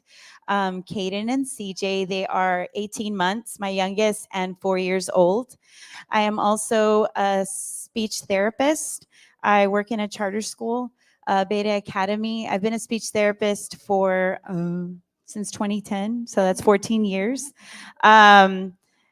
My husband and I, we also own 2 businesses. One is in the waste industry. We broker waste management services in commercial. And also we have an entertainment company. My husband and I have always loved being in entertainment. I'm a singer. My husband plays multiple instruments, and it's just one of the things we've always loved. Before we had children, we would engage in all the fun couple things. And we waited quite some time to have kids. We had our first baby at 33 in 2019. And then I became a mom, and then reality hit me really hard. I was like, yeah, I can do this. I have my life together. And I don't think anybody really, really emphasizes how little sleep you get. And I knew you would get like less sleep, and everyone's like, oh, but you'll be fine. No, it hit me hard. 4 months after I became a mom, the pandemic hit. My family lives in the Rio Grande Valley, so I didn't have any immediate family here. It was just a really tough time for me. I don't think you have any sort of postpartum depression when you're in the thick of it, but I definitely feel like I went through that without having any human contact because I was afraid I was going to die. We were in there was so much dialogue at the time of what was happening. And then I feel like everything kind of shut down. All the fun stuff we were doing, everything got shut down. Any outlet as parents that we could do, we just couldn't do it. Even work, we had to close down the schools, so we couldn't work. So I was like, okay, well, everyone be like, take this time with your baby, which was great. It was super great. But I felt like not only was I transitioning to motherhood, everything shifted for me outside to find any balance. So in the midst of that, thank God for my friends and my family that kind of brought me perspective through a phone and FaceTime. Then when things kind of started normalizing, I went back to work. I went from working at a very busy district to a less busy charter school. And I felt like I was like, okay, trying to pick up the pieces again. And then I got pregnant again, which is great. I was super excited to get pregnant again because I was like, yeah, I got this one. I know how to do number one. What's another one? And then I got slapped down again. So for my moms out there, I feel you. I stand in solidarity. And I got my second boy, and he's so precious. He's so great. The first year he was great. And then now we're in the thick of year 2, or we're approaching the completion of year 2. My baby had a lot of ear infections, so he couldn't hear very well. So I had to start facing the difficulties of having a very frustrated child. And actually this last week, he just got told from his daycare that he needs some time off because he was biting a lot. And me as a speech therapist that works with behaviors, that hit me really hard because I'm like, yeah, I'm doing the books, I'm doing the communication boards, I'm doing all the things. And then I was shot down. So, it's just, life has so many twists and turns. I remember one time in an interview, they asked me, what do you see yourself doing in 5 years? And I'm like, you know what? 5 years ago, I was thinking I knew what I was going to be at in 5 years. And I am not at that point. But that does not mean that I'm not happy and I can find joy in whatever space that I'm in the chaos, in the craziness, in the twists and turns. It is always okay to not be okay. And for a long time, I thought I had to have it together. I had to be that, I waited to have babies. I have I went to a university. I have my amazing husband, but things fall apart all the time. On the way here, I woke up late because it's been a really stressful week, and the kids didn't wake up. They're usually my alarms. They weren't awake by 8 a.m. I was like, oh my God, what's going on? I was thankful for that extra amount of sleep, but on the way to Rosenberg, my kid dropped applesauce all over himself in the car seat. And then he was crying the whole time. So I was like, it's okay. It's okay to not be okay. So I'm super excited to have this conversation with you ladies. One of the things that I always say is, as parents, we're not given instruction manuals on how to be parents. We're kind of just winging it. And I tell my kids, I have a 20-year-old, an 18-year-old, and a 12-year-old. And I tell them all the time, look, guys, and please don't judge me, because we're creating a safe space for us to unload. Because as Latinas, we don't ever have those spaces where we can just unload and just say that we're not okay. So that's what the point of this panel was, is to create that safe space to be able to say I'm not okay. And so I tell my kids all the time, look, guys, you know what? I'm winging it here, like I'm doing the best that I can with the tools and the resources that I have, but your help would be appreciated. I don't have an instruction manual on how to be your mom. And half the time, I won't find out that I did a shitty job until it's already done, and then I'm like, damn, I could have done that differently, but oh well, now we got to roll with the punches. And so my close friends, the panelists, Angelica, thank you so much for inviting us. But, I tell them, I'm like, man, I love my kids, but damn, I don't like them sometimes, And And it's that's like, okay. and it's okay not to be okay. I love you and everything that I do is for you, but I just don't like you right now. You're making my life very difficult, And so I get it. I totally get it. Yeah. And with that, my kids are older too. I have a 26-year-old and a 24-year-old. And parenting never ends. Some people they're like, oh, they're 18, they graduated, but parenting never ends. It evolves. But letting them know when I'm like, hey, I need a minute, like I'm a person too. I'm human. I need a minute, or give me some grace because I'm not okay. So I feel that. I feel that. For sure. No, it's just definitely kids always puts thing in perspective. What I realized especially with Caden's biting incident or incidences, is whenever life starts kind of coming at you. For example, when the pandemic hit, I became a mom. I had to take a step back, right? Like I had to put things into perspective. I had to remove myself. I was really involved. I was involved with NHPO. I was involved with different organizations. We did network marketing for a little bit, which was great. And then I had to step back because it just wasn't the right time for me there. And Marianne and I were talking about balance and how we sometimes don't know, like as mothers, as Latin women, we're just like, we have to be real chingonas, like we got to be ready. We got to go. We got to stand strong. We got to have that image because we're breaking barriers and we're reaching and we're breaking ceilings, right? Now more than ever. But I was like, where do I stop? Where do I find that balance? And I had to step back. Now with our children, sometimes I was like, well, I got to work, son. I have to go do my things. And, I get home, we got to cook or we got to eat, get him fed, right? Somehow, one way or another.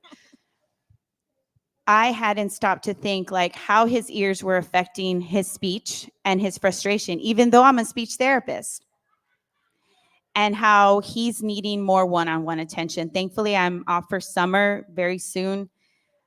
And I just realized it's okay for my son not to be in daycare right now. Like maybe he doesn't need that group setting right now. As adults, sometimes it's okay to not be in the space that you're in. And it brought me so much perspective on that and like being forgiving. And then I started feeling guilty, right? We start questioning all the decisions we made, whether it be parenting or be a work decision or leaving a place that you're in. Knowing when to walk away, or change sceneries and say, I need to pause and then I can come back to it. With Katie and I told my husband I was making myself wrong, but I'm like, you know what? He just needs one-on-one time with mommy, or if I need time to go do other things, just a one-on-one person to redirect that behavior. He's learning how to talk now. He's got like 20 words. He went from 2 before his ear tubes to now 20. Wow. But he's still working through that frustration, and that strong-willed baby one day is going to be something great. I just need to harness it and listen to him the way we listen to ourselves sometimes when we need to, or the way we listen to friends and we give perspective. Like it's all full circle. Even though he's a baby, he gave me that, and I'm like, you know what? It's time to slow down. And that was just such a beautiful thing that I started to reflect on. So you know what? We just sometimes need to like take a step back, and life gives us that perspective, and it's so beautiful. And it's great that you say that because sometimes we don't know when to say no because we're such pleasers. In our culture, we're the caregivers in so many different aspects. We don't know how to say no, whether it's in our career, whether it's at home, whether it's with our friends, whether it's with just things that we're involved with. It's so hard to just say no because we want to please everybody. But the fact that you were able to find that perspective, like that's amazing, because not all of us, including myself, know how to just step back and reflect on certain situations, because certain situations are presented to us for a reason. I'm a firm believer of that. Things happen for a reason, whether they're good or bad, but it's for a reason, and what we do with that reason is completely up to us. I agree. Okay, great. Did you want to do the question? Yeah, so we had a couple of questions. And so, like I said, we're creating this is a safe space for us to just be able to unload and just it's okay not to be okay. So one of the questions that we wanted to talk about, or one of the things that we wanted to talk about, was how can families and communities support Latina women who are struggling with their mental health? Like, how do you utilize, how does that help you? I mean, I know for me, Angelica, Ilsa, the ladies up here, like they're I know a lot of people. We know a lot of people just because, we're often networking, but real friends, genuine friends are very hard to find. And the older you get, the more you start to understand that. The ladies that I mentioned, they're my core support group. Those are the women that I know that I can pick up the phone and say, I'm not okay. I'm not. And so it's important to have that, because if you don't have moments like this where you lose it, and mental health is so important because we don't focus on that. So like what are some of the things that you, or what are some of the people, or what do you do for your mental health? Well, I feel like I'm just now honing into it. Like when you're a mom and you're working and you're a wife, like I completely lost who I was. And I think I'm just I'm sorry. I'm just learning now, through the job at AMA, through the Christina Project, through stuff like this. Thank you, Angelica. This is such an amazing event, and I think this is the first one, and I hope she continues to do it because it's so important. These topics, these resources that we're getting, the connections that we're making. But yeah, I completely lost who I was. And but the time that we live in today, you've got apps on your phone, for mental health, for therapy. The first speaker who just spoke and had the mother-daughter one, just learning all these things that are available to us is really is really important. But I'm gonna throw one out to the audience. Let me see. I'm gonna pick like someone. You beautiful, Bonita. Can you share a time when you felt it was okay not to be okay, and how you navigated that period in your life? Like I said with the speaker before, I've been a single parent for 17 years with my son, and yeah, I think just that navigation of from day one, like driving myself home from the hospital of having baby, like I Wow. was 21, young, like I'm not a teen, so to speak, but I'm still young, just getting my own life and just like pausing that life. And like you said, having to find your identity because my son became my identity. I was not educated. I did not have a career. I was working part-time jobs. And so I'm also from the Valley. And so I went back to technical school and started my education from there because I knew that I needed to provide something more for my son. And so just like pivoting, and like reflecting, and like you said, sometimes you have to look at yourself and it's not a failure. It's just like everything. I'm a strong believer, and my friends always know that I always say like everything happens for a reason, season, or purpose. Like you meet people in your life, and like this was just the reason, and like I had to learn that, and I had to pivot. And so it takes a really strong person. And like now in my life, I turned 40 this last year, and I think now I'm like, shit, how did I do that? Like, I was a badass. Yeah. But Yeah. when you're in it, Yeah. you just like keep on going, and there's no other way but to go. Yeah. You don't stop and reflect that. Mhm. And so now I tell my son, like, you kind of have a badass mom. Amen.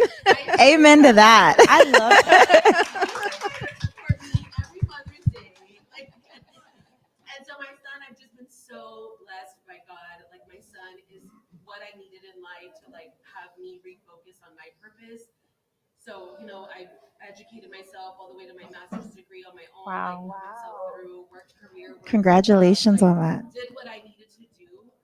So just hearing everybody's story that like, yeah, it's okay not to be okay because we put so much pressure on ourselves in the world and society. And like society tells us like you can't cry because you're weak and you can't do this because, and it's just like, yeah, if you want to walk a day in my shoes, I would gladly take these off to let you do that. Yeah. And you just got to learn that. I think that now I turned 40, I'm like, oh my God, the world is like mine and I can do this. And so like finding myself and knowing who I am, because I've always been this identity of my son. I've always been Aiden's mom. And it's like, yes, I am gonna always be Aiden's mom, but the pivot now is just to find myself and like recenter and reorient. Like you saying, you know, when you're an adult, it's harder to find adult friends. And like I found adult friends that I feel really comfortable. They're like Latinas, Hispanic culture, like just loving on me and like not the jealousy and the pettiness and like you know, and it's just so good because it's like, bro, you're doing so good in your job. Yes. Oh my God, You need cheerleaders. Yeah. and it's not like, oh my God, she's doing good. Like let's you know try to take her down. And you know, it's just so hard. It's like, to see this community and this culture that like it's just a safe space for like all of us to feel like emotion and like have it go through you.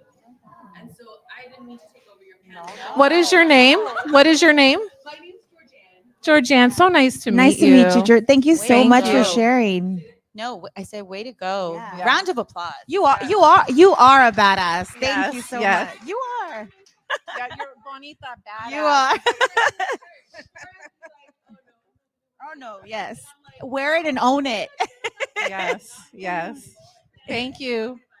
Good. Well, you know, we all need Yes. your tribe. You all need your support system, whatever it looks like, you know, whether it's your husband, whether it's whatever it looks like, you know, we all need that because we need someone to be able to, because we can't always have our shit together, you know, we have to have moments where we just lose it because it's not healthy to keep it all bottled in, you know. Yep. Sometimes one of the things that I struggle with the most is having, you know, having two full-time jobs, you know, having my father on hospice, my, you know, everything that I'm battling with, right? How I feel like when I excel at one thing, another thing is compromised, you know, and it's like finding that balance, like Rita said, you know, and then I find guilt in it. Okay, my job is going extremely well. Do my kids need me? Am I not being a mom enough? Am I being not a daughter enough because I'm focusing so much on this? You know, what are some of the things that you guys do to find balance? What are something you do in the pink jacket? Right here. Yeah, you. Hi. So we can hear you on the live stream. My daughter's name is Rita too, so I Aw. love it. Okay, so I'm a therapist by trade, which that only means that I'm not okay ever. Like I can fix somebody else's life, but mine is a mess. So I think balancing the professional and the parent and the being the cook and going to the gym and staying hydrated and doing all the things. And for me, it's just repeating to myself, like, I don't have to do it all. I don't have to do it all. And I tell my kids all the time, you better start saving for your therapist because I know I'm messing you up big time. Because I cannot be all. Like I That's have so a purpose true, in so life true. and I have a career and I have my own dreams. Like, yes, I can be your Uber driver, but between, you know, practices and things like that, I'm like networking on my phone and I'm posting, I'm doing this and I'm doing all kinds of, and I find, you know, leadership, Latina leadership podcasts and stuff like that. So, but it's just accepting the fact and knowing, you know what, I get tired of trying to do it all because I cannot. I've had those moments where I had to break down. And it's like, what is essential? So my daughter, my youngest, she's 15 right now, adorable. She got diagnosed with type 1 diabetes when she was 8 years old. And type 1 diabetes is something that I don't wish on my worst enemy because my daughter's life is on the verge of ending any minute of the day 24/7. Like it's constant. And we've had some really big scares. But that really taught me, what is it that is essential? What is it that I need to pay attention to? She does competitive cheerleading. She's an amazing, amazing athlete. And most kids that have type 1 diabetes, they quit sports because it's so scary. And I'm like, that's not going to define who you are. That is not going to define what we do and what you do. So she gets up there on the stage for 3.5 minutes. I hold my breath just to make sure that she survives that one routine. But it taught me what it is actually that's important. Our relationship with her doing what she loves to do, and me showing them, because I have an older one too, showing them that I get to do what I love to do also. Because that's setting the example for them that when they grow older, they don't have to sacrifice all their lives for either their kids or their job or their husband or their this or any identity. We get to keep our identity. So that's something that I battle with almost every day, even as a therapist, that I should know better. I don't, but it's a battle that I struggle with every day. It's like, what is it that, like, what kind of example am I being for my girls? Because they are going to face a different world, a more harsh world of women have to be this perfect, especially moms, we have to be the perfect mom. No, that doesn't exist. I mean, and we battle with that every day. So it's just accepting and being vulnerable and humble enough to know, you know what, I don't have to have my shit together. I can do one or two things okay. I mean, great. And the rest of them are okay. And if I forget, then I forget. I have to keep my daughter alive. That's my number one. Yeah. Then do my purpose. And then the rest of it, I have people that do my laundry. I have people that clean my house. I work hard so I can pay those people. I'm like, that's something I choose not to do. I love to cook. That's my therapy. So but it's just finding that help also, and knowing, like, you know what, I need help with that. And I think that's important. Thank you. Thank you so much for sharing. And I'm glad that you said that, because Rita, I know you mentioned you're from the Valley. So what do you do? Like how not having your support system here, because I know that in the Latino culture we rely a lot on family. I know I Right. did. With my kids, Yeah. I was fortunate that I have my family here, my parents here, and they helped me a lot. Well, what do you do? So we have a limited amount of family here. We have our in-laws in Rosenberg. That's where the kids are right now. So I went and dropped them off in Rosenberg and I headed back over here. I think we've found what works for us. Like, we do a lot of FaceTime. I have a family of two other sisters and two brothers. My mom lives in the Valley. My mom's in a wheelchair, so even if she was here, she wouldn't be able to do very much. So she always tells me, like, ay, Rita, como quisiera, ayudarte, pero no puedo. Y no me los puedes traer, no puedo hacer nada. I was like, Mother, I just want you there. Like, when I ask you to be there, when we do family vacations, I want the kids to be with you. You don't have to do anything. But we have found incredible friends that are willing to babysit. So hats off to the extended family that always support us. It has been hard, and like, I hadn't been able to go in to the Valley since December, because this spring we started with baseball with my son. And I don't know if you guys are any baseball bums, but my God, I'm just doing T-ball. I can only imagine how that's going to evolve. It gets better, trust me. And it is intense. These parents are intense, y'all. Oh, yeah. So I didn't want him to miss out on that, but they did come back, and going back to finding the identity, they did come to in March, all my family. I became part of musical theater. I got inspired by one of my principals who decided to leave her principalship position because she wanted to pursue ministry.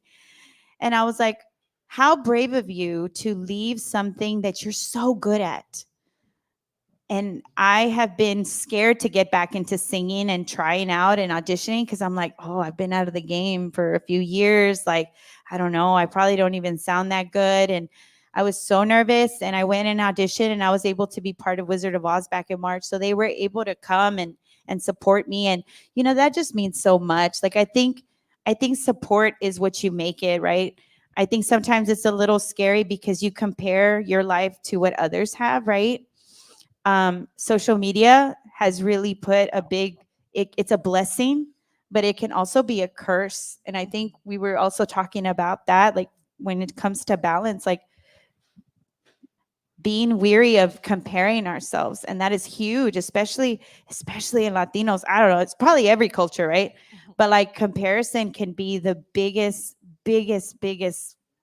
anchor to us going up. Like, even on the way over here, I was already like doubting myself. Like, my friend had texted me, she's like, oh, I saw you on Instagram. And sometimes I have to delete myself, or delete Instagram from my phone and delete Facebook, because I can't handle seeing everything and just knowing myself, like, how much a scroll is going to take time for me. And it's just been such a crazy week. It's the end of the school year.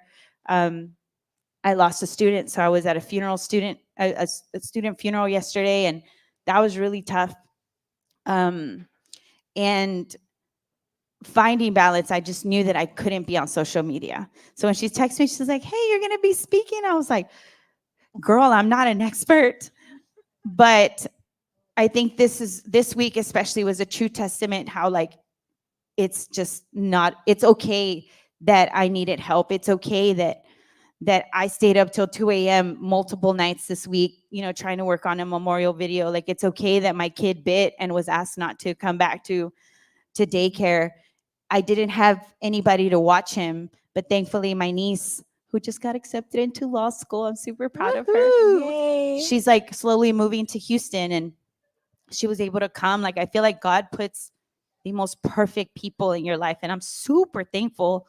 My teacher was like, "Hey, Rita, I don't have any kids. Like, I'll help you 1 week till you can finish off the school year." I was like, thanks. Like, how amazing that, like, I was feeling like, oh, how are we going to do it, Chris? Like, he just started a new job. So I was just like, you can't really take time off right now. Like, you're doing all the new, stuff.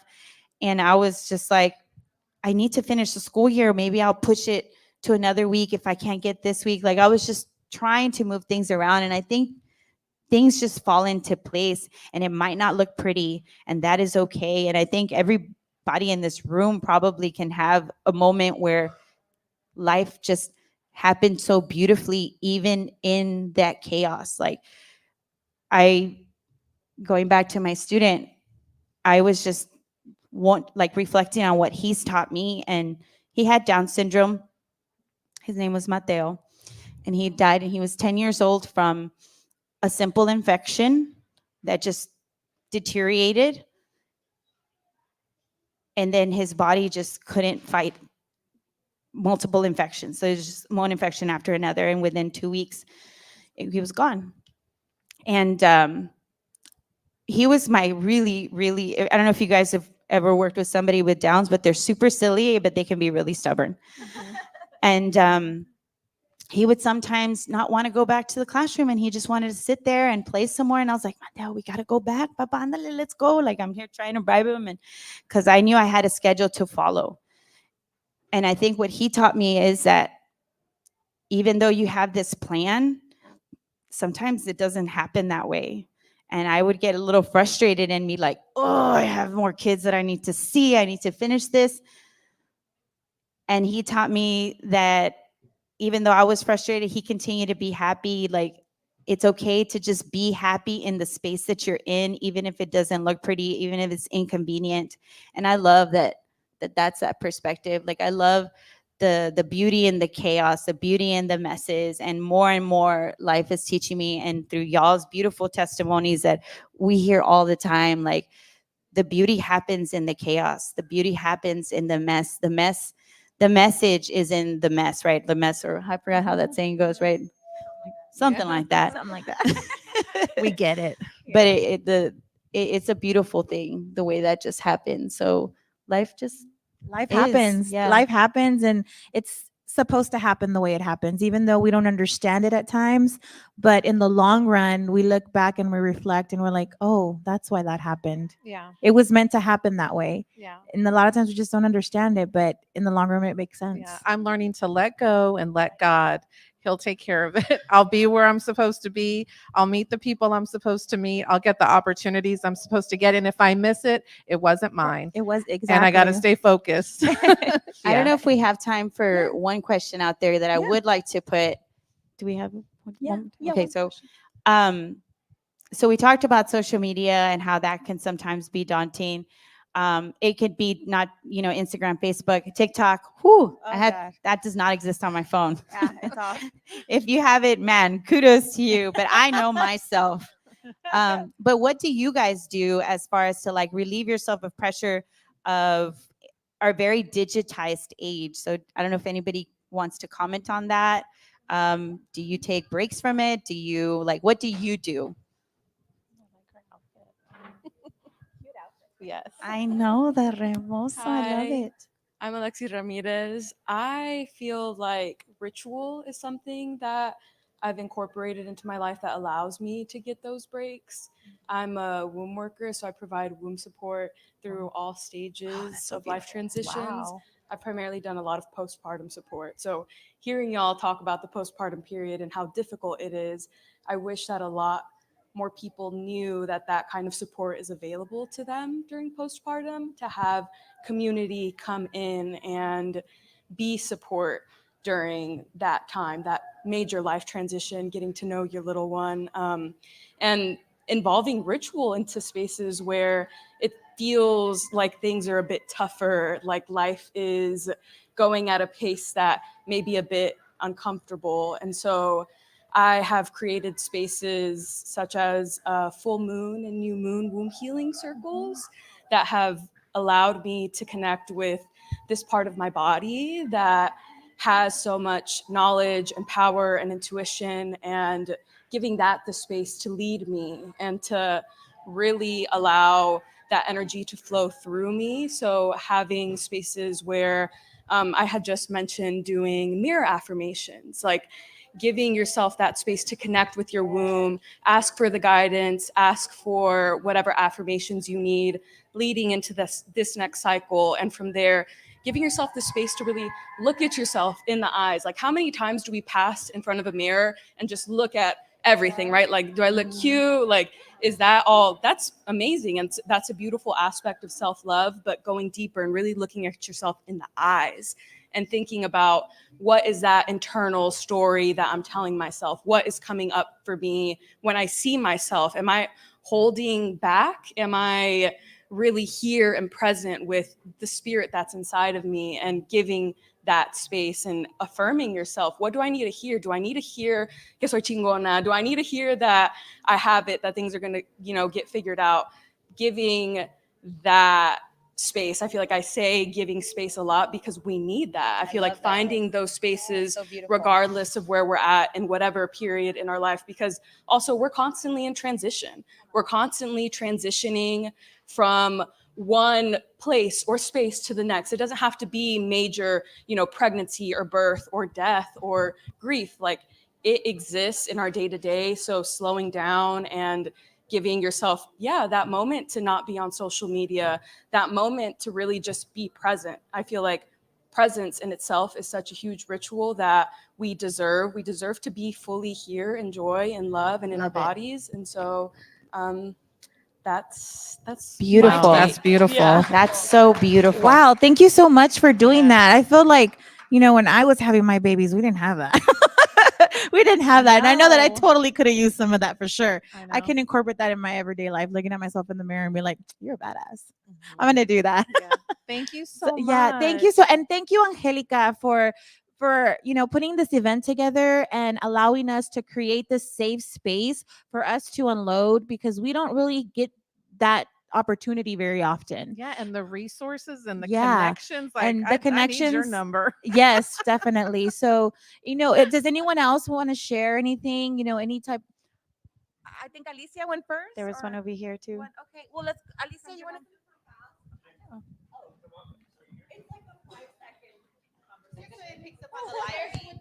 It's just a 5 second. I just wanted to mention that she talked about the womb, and it really hit me because I'm like going through menopause. I'm 49. So I started thinking, I don't like my womb right now. I'm like thinking in the negative way, right? Like, oh my God, I've got the, hormones, I've got the flashes.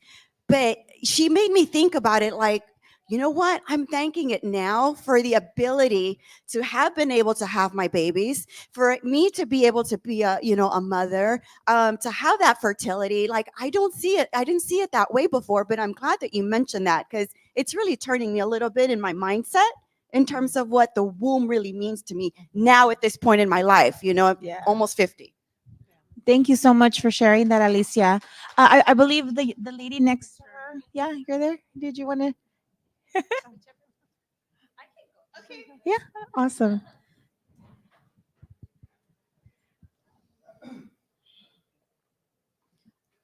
Hola, ¿cómo están todas? Yo les voy a hablar en español porque Claro español que es sí. mi primer idioma y esto es Ajá. latina, ¿cierto? Claro que sí, sí. Bueno, me encanta ver tantas caras jóvenes porque yo ya tengo 56 años y mi historia es una historia de muchas experiencias, ¿ok? Hace rato estábamos en un espacio en donde podíamos expresarnos de quiénes somos realmente y no somos donde trabajamos, somos lo que somos dentro. Y lo que me ayuda mucho a mí, lo que ustedes estaban preguntando hace un momento de qué me ayuda a soportarme a mí misma, porque tenemos que empezar por ahí, ¿cierto? Entonces, a mí me gusta escuchar muchos podcasts de autoayuda, pero también me gusta escuchar podcasts en donde me hacen reír, porque yo creo que eso también es parte de la vida. Reír, llorar, bailar, cantar, platicar con las amigas, llorar con las amigas, hablar con tus hijos o no hablar con tus hijos, ¿cierto? Sí. Yo vengo de una familia que creció en la ciudad, yo crecí en la Ciudad de México, entonces yo fui criada de otra manera completamente distinta. Les decía a las chicas que a mí no me criaron para casarme y tener hijos, a mí me criaron para tú sal, diviértete, ten amigos, ten novios, pero no te cases. Pero eso sí, no vayas a salir con tu domingo 7.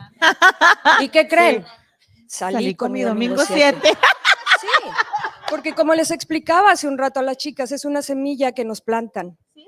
Es una herencia y uno lo tiene que entender como es. Nuestros padres hicieron lo que hicieron con nosotros, con las herramientas que ellos tenían. Claro. Nosotros hacemos o hicimos con nuestros hijos con las herramientas que estamos teniendo ahora. Lo fantástico de la era de hoy es que tenemos mucho más recursos. Claro.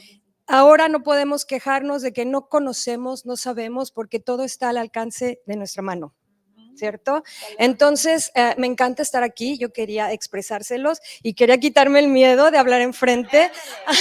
Felicidades, sí, porque lo hiciste muy porque bien. Es difícil, uno se pone nervioso, pero al mismo tiempo se siente bien bonito y se siente bonito estar aquí. Muchas gracias a todos, pero especialmente a ese hombrecito que está ahí, que es mi mejor amigo, lo amo, y obviamente a la gente que organiza esto, un aplauso Angélica, enorme. Muchas gracias. Aquí está enfrente de nosotros. Muchísimas gracias por compartir y me da gusto que pudo perder su miedo de hablar ante la gente, que hay veces que uno se traba, pero muy buen trabajo. Sí. Teníamos una última persona que quería compartir and then we're going to wrap it up for lunch. Hi, welcome. Hi, my name is Joie. I just wanted to speak briefly. Something that I do is just find community. That's really important. That's like earlier I spoke about the mentorship thing. That's my whole like reason for it. After having kids, I realized that that was really important.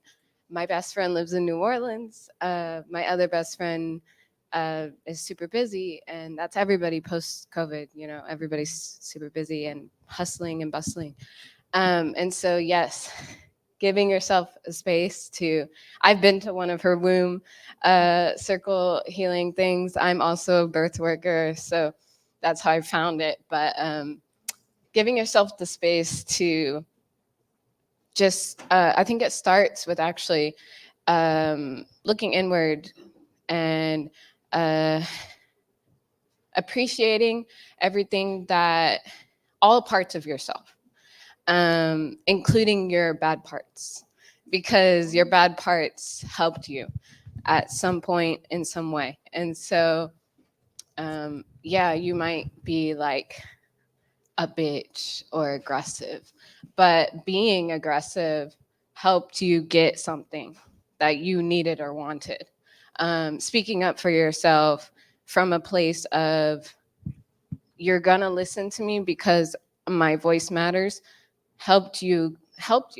And so those things that are seen as negative traits or non-feminine traits or masculine traits, just leaning into that and understanding how each of those traits helped me and helped you. And then furthermore, after you accept the darker sides of you, accepting like the softer parts of you, and leaning into that femininity if it is something you want to do, right? Because if that's not your vibe, that's not your vibe. I honor that. I personally love to be super girly. I have 2 daughters, so I love to be super girly, but just finding balance within myself, being honest about who I am, having more honest conversations with people so that I can build that community with people who like appreciate me for me and not for the mask that I give whoever is not comfortable with whatever like my authentic self looks like. And that just happened with having kids. I don't have the patience to,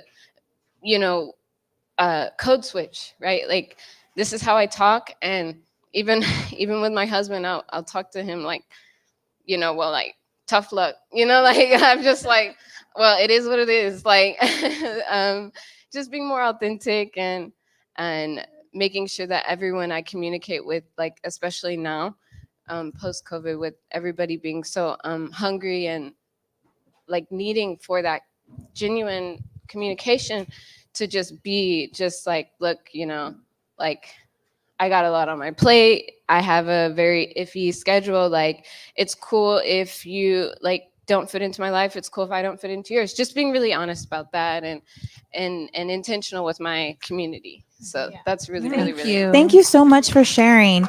And with that concludes our panel. But I want to thank everybody here for just being vulnerable with us and allowing us to share, our experiences. And thank you, Monica and Rita, for accepting my invitation to be on the panel and sharing this space. Anytime. And also, Angelica, my Thank jelly, you. thank you for being a part of my Yes. tribe, because you're amazing. She's amazing. And when I'm not okay, she's one of the first people that know I'm not okay.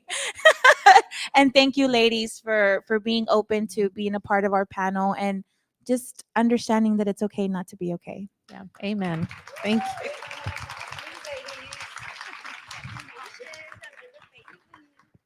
Did we get a picture?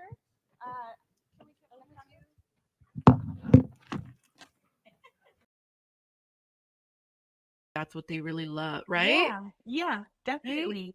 I'm so glad that you're on board with that, because I agree with you. It's like being a supportive parent, also a protective parent, also a reasonable parent, but then also just allowing them to be themselves and fail a little bit. Not forcing what we wanted to do with our lives on them. Yes. Because I've heard from people, I always wanted to be a lawyer. My kid's going to law school, Right. And the kid is like, I'm in law school and I hate it. Like, I want to do something else. So yeah, really just recognizing what it is that they are into. Yes, absolutely. And if it is education, right? Like, then supporting them for that and yeah, showing up for them when they need it, if that's what they really want to do too. And a good way to do that is through acts of service. Like, if there's an area that they're interested in, connect them with local community organizations where they can go volunteer and be a part of these different organizations, and to learn about community and learn about all the different types of people and situations that are out there, to teach them empathy. So when they do figure out what they want to do, they can have like a humanitarian angle as well as a personal goal angle with that too. Absolutely. Like real experiences come along with that. Yeah. I've had so much fun talking to you. Thank you for having me. I'm so grateful. This was so fun. I've really had some really light bulb moments that I'm going to take with me. Experiences versus goals was one of them for sure. Yes. Really, truly. But I want to ask you one more question. Sure. Okay. I want to know from you, what is your message to the world today? But here's why I say today. Yeah. I know for me, right? Like, oh, here's my message. My message from 2 months ago is different than it would have been today.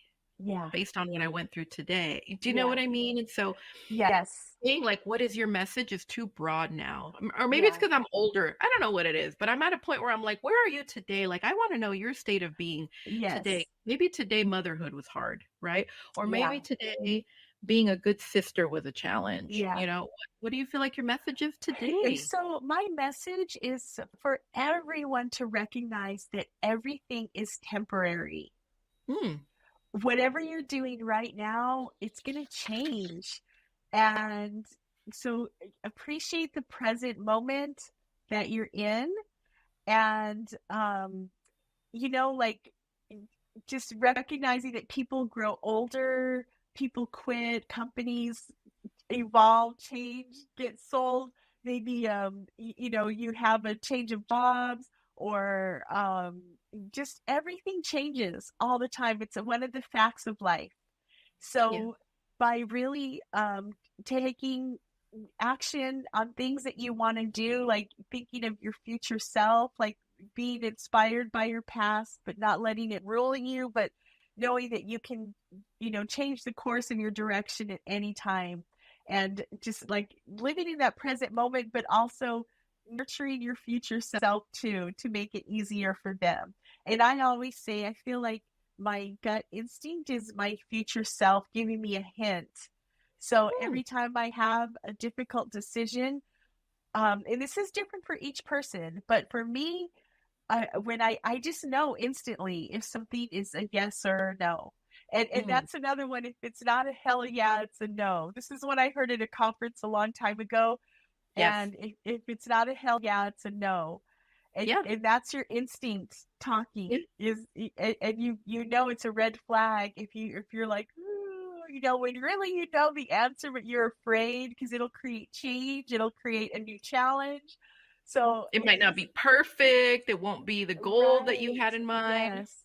So just, recognizing that everything is temporary, so that it really helps you appreciate the moment, but it also helps you plan for the next thing, knowing that this is temporary. So you want to plan for the next thing. And even on the hamster wheel, you can stay on the same hamster wheel, but everything, the world is changing around you.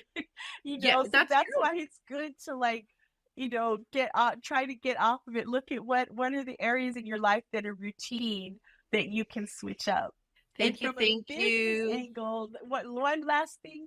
Yes, from yes. a business angle, this is what I love to tell people is to, number one, if they were to author a book, what would the book be about? These are things to plan for your business. Like, it's almost like a manifesting thing. If you were to have a product line, what would the product line be for your brand? And number three, if someone gifted you $10,000 right now, what would you do with that money to turn it into more money for your business? So those are three questions that you can use for your business to help you find your North Star and get out of the weeds to think bigger. Yes. Today, anybody could apply that. Yeah. While they're scrolling and looking at us. Thank you so much. I'm so grateful. Thank you. I hope we get to cross paths again. Yes, for sure. Have a wonderful night. And thank you to everyone who's listening. You can find me at craftychica.com, all over Instagram or TikTok, YouTube at Crafty Chica. Say hi. Yes, check out her line at Barnes & Noble. Pick up her book. Hello, Forever Frida. Absolutely. If you haven't already, let me tell you, I'm in there like at bedtime. I'm like, what's Crafty Chica doing? Okay, I need crayons. All right. I love it. Thank you so much, Kathy. Bye-bye. Bye. What did you think of the conversation? If you enjoyed what you heard, let us know in the comments.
You are listening to the Latina Leadership Podcast, the podcast made for Latinas by Latinas. Get comfortable, amiga, and enjoy the conversation.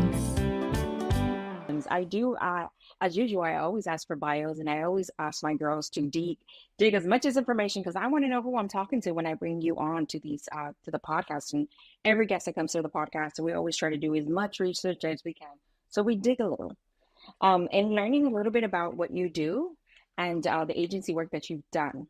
A lot of the work that you do is around one, leadership, two, the inclusion of people of color into the space. I've always been interested in this. I've done my own research, but a lot of the research that is a lot of the results that come out of Texas is completely different from the results that you get in California. So knowing this, well, let's start here.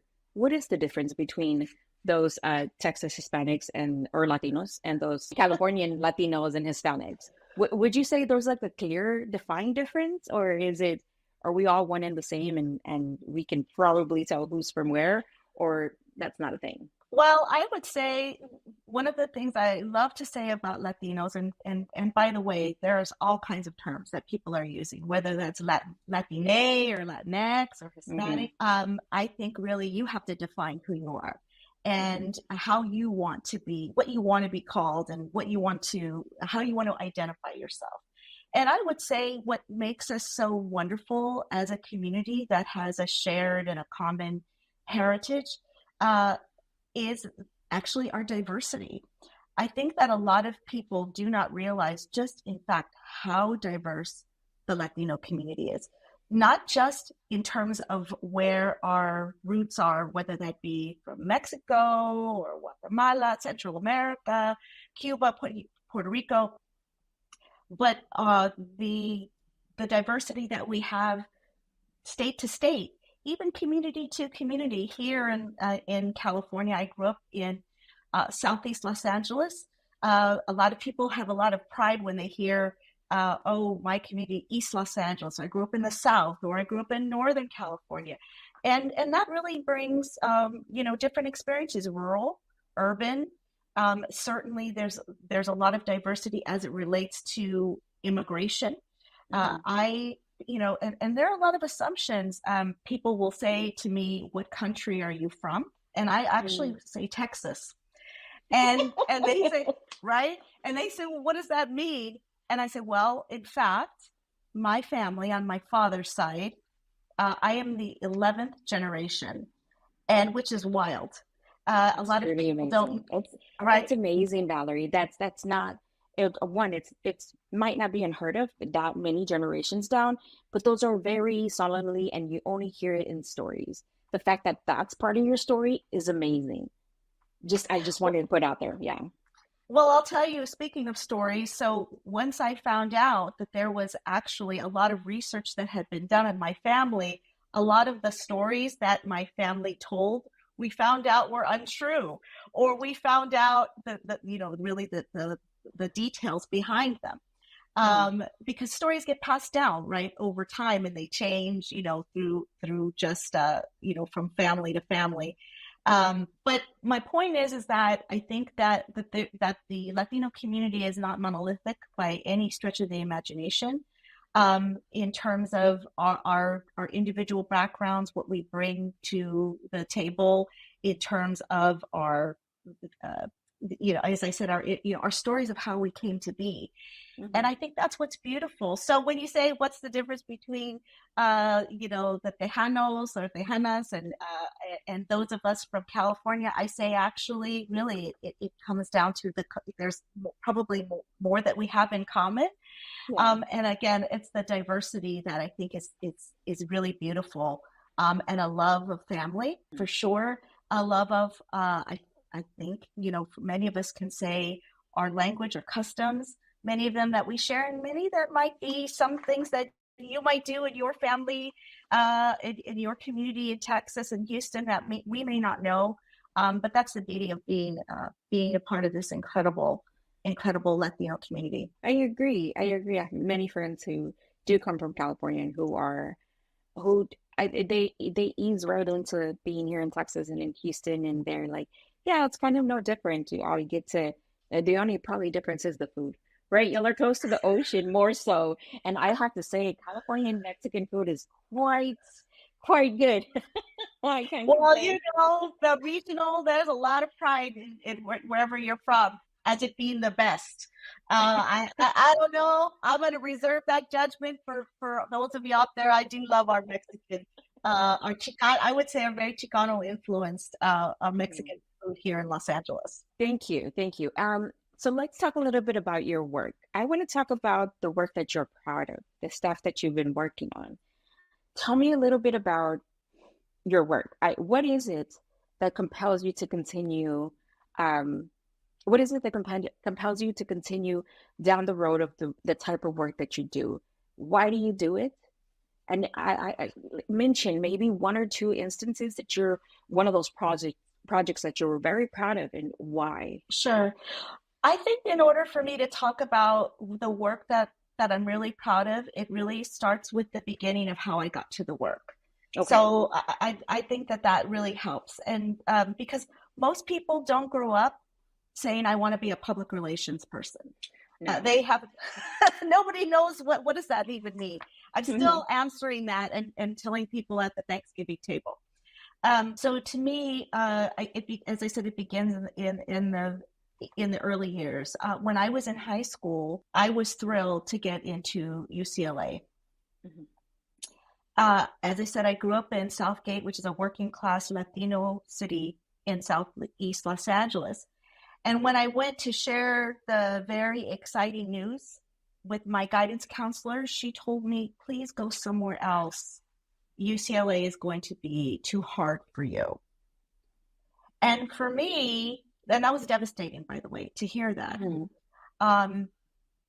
That was the first clue for me of the connection, the nexus between zip code, race, ethnicity, and opportunity. And the truth is, she was right. It was hard, but it was hard because not for the reasons that I understood until later. And that was because my inner city public school education did not prepare me for the rigors of the university. And here I was, an A student, someone who did very well all my years, my young years. And then I went to college and I realized that there were other kids that were far ahead of me, that were on track because they had, the gift, the privilege of a better education because of where they lived, where they came from, and the legacy of college in their families that gave them guidance that I did not have. But what I had was potential. What I had was the example that my parents and my grandparents gave to me, the hard work, resilience, grit that comes from people who work with their hands, who were janitors and farm workers, who worked in junkyards, people who had incredible pride in their work. Maybe they didn't understand and have the ability to relate to people who were in college, but they knew it was important. So for me, that clicked when I was in college that there was a gap, And that's really where I became very interested in pursuing whatever it was I was going to do as a career to close that gap, because I understood that it was unfair, it was inequitable. And so when I became a student journalist and I realized that you could use communications to uplift and help people understand the truth behind this gap and close that gap, that for me was where the journey to communications began. And over 30 years now, in terms of what I do for this agency, it all starts there. So down your journey, and you understand now that you can have these conversations and you can begin to tell those stories and understand why those stories exist. When we give a lot of, because I'm also in. So, Mayra Guillen is the president of I Am Guillen Foundation. So, Mayra is Vanessa Guillen's sister. We're going to sit down and have a conversation. But before we do that, Mayra, can you introduce yourself? Hi, everyone. My name is Myra Guillen. I'm not sure if some of y'all recognize me from over the last 4 years. We've been pretty loud here in the city of Houston in regards to my sister's passing in 2020. She was a specialist in Fort Hood, Texas. She served the Army branch, and it was really, up to my family to take the baton and basically just fight for what's right. In this case, it would be protections for not just women, but also men in our military area who've been victims of sexual harassment, assault in the military, which is something that was not really talked about up until my sister's death. So I did start the foundation in honor of her and in honor of the victims that were silenced for decades. So thank you. Let's take a seat, Myra. Myra, I do a lot of these interviews, and I do it sometimes with nonprofit people. You're not usually, they want to, right? They want to open this nonprofit. They want to do this. They have a purpose behind it. But when one is grieving and there's a reason for it, you're pressed into doing it. In the heighten of trying to grieve your sister, what is it that, because y'all were on the news everywhere, what was it? What was that thing that kept y'all going to make sure you found her? I believe it was just honestly, grief itself was our powerhouse, because having someone so close to home, growing up in a Hispanic household, you grow up with that tight knitting in your family, and it's almost impossible not to, especially being a woman. It's really hard. I'm sure most of our Hispanic people understand growing up in a tight, close family home. The first minute we saw that she disappeared, it was just, it's like we felt that something had gone horribly wrong. But I feel like just the fact that it was something very unexpected. Um, Grief itself was the powerhouse in this case. I'm seeing the way that my mom was suffering, the way that my parents in general were just, no one's prepared for in that kind of scenario at all. Because when you think military, you think honor, you think all these positive things, but you never really think that something bad is going to happen to your loved one. So it was definitely something that caught us by surprise. And I believe it's also by the grace of God that we were able to move the way that we did, because most families tend to keep quiet and just grieve in silence and try to put it in, I guess, in the past to where it doesn't hurt as much anymore. But in our case, it was completely different. I feel like as more as I learned throughout the process about why there was so much negativity and dark background in the military, something had to be done. And in this case, like I said, wasn't going to let Vanessa's name just, be used in vain, or her death in general. So it really did, woke a lot of people up, and they said enough is enough. In the process, I remember watching and reading that in the process of looking for her, they found others who thought they had went AWOL or MIA. And even some loved ones were very much grateful for you for the noise that you made, because it brought out the dark of and finding their loved ones. When you think of Vanessa, why did she want to join the military? What was it about the military that she wanted to go into? There was a number of reasons. One, she was a really active person overall. Anything that was sports related, she was into it. Anything that was, out of the norm for a girl, for a girly girl, I should say, she was dedicated to it. So she was always very just outgoing, this outgoing person that she wanted something tougher, not just college. So her focus was to get both targets, start a career within the military and go to college and finish, what was it, kinesiology? I don't know if I'm saying that wrong, but something like that. And because she would tell me all these things, and it was definitely the motive to give my parents a place in this country as well, because coming from an immigrant family, and she wanted them to feel, safe, and as well as for her own personal reasons. Ever Yeah. since she was very young, she always aspired for some reason to join the military. And I'm not sure if it comes from a family background, because I have a lot of male cousins that did, were a part of the armed forces at some point. But she was the first female to ever step in and say, "Hey, I'm doing this." And, Mhm. it was hard for us to accept, because as a girl, those places aren't typically for us.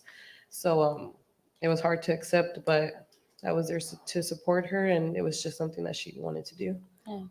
So a lot of the times, a lot of parents, and I'm sure your mom had the same, like, she had the same, how would you say it? She had the same reservations.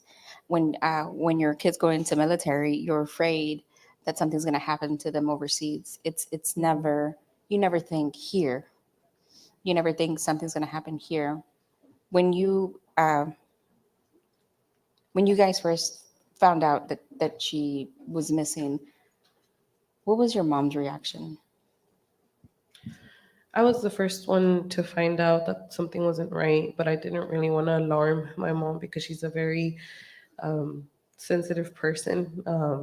At first, I wanted to make sure that my suspicions were right, and I didn't just want to, scare her. And that day, as nightfall came through, that's when I was like, I have to tell them before I, head out to Fort Hood and try to find out what's going on. Mhm. It was just, she couldn't believe what I was saying.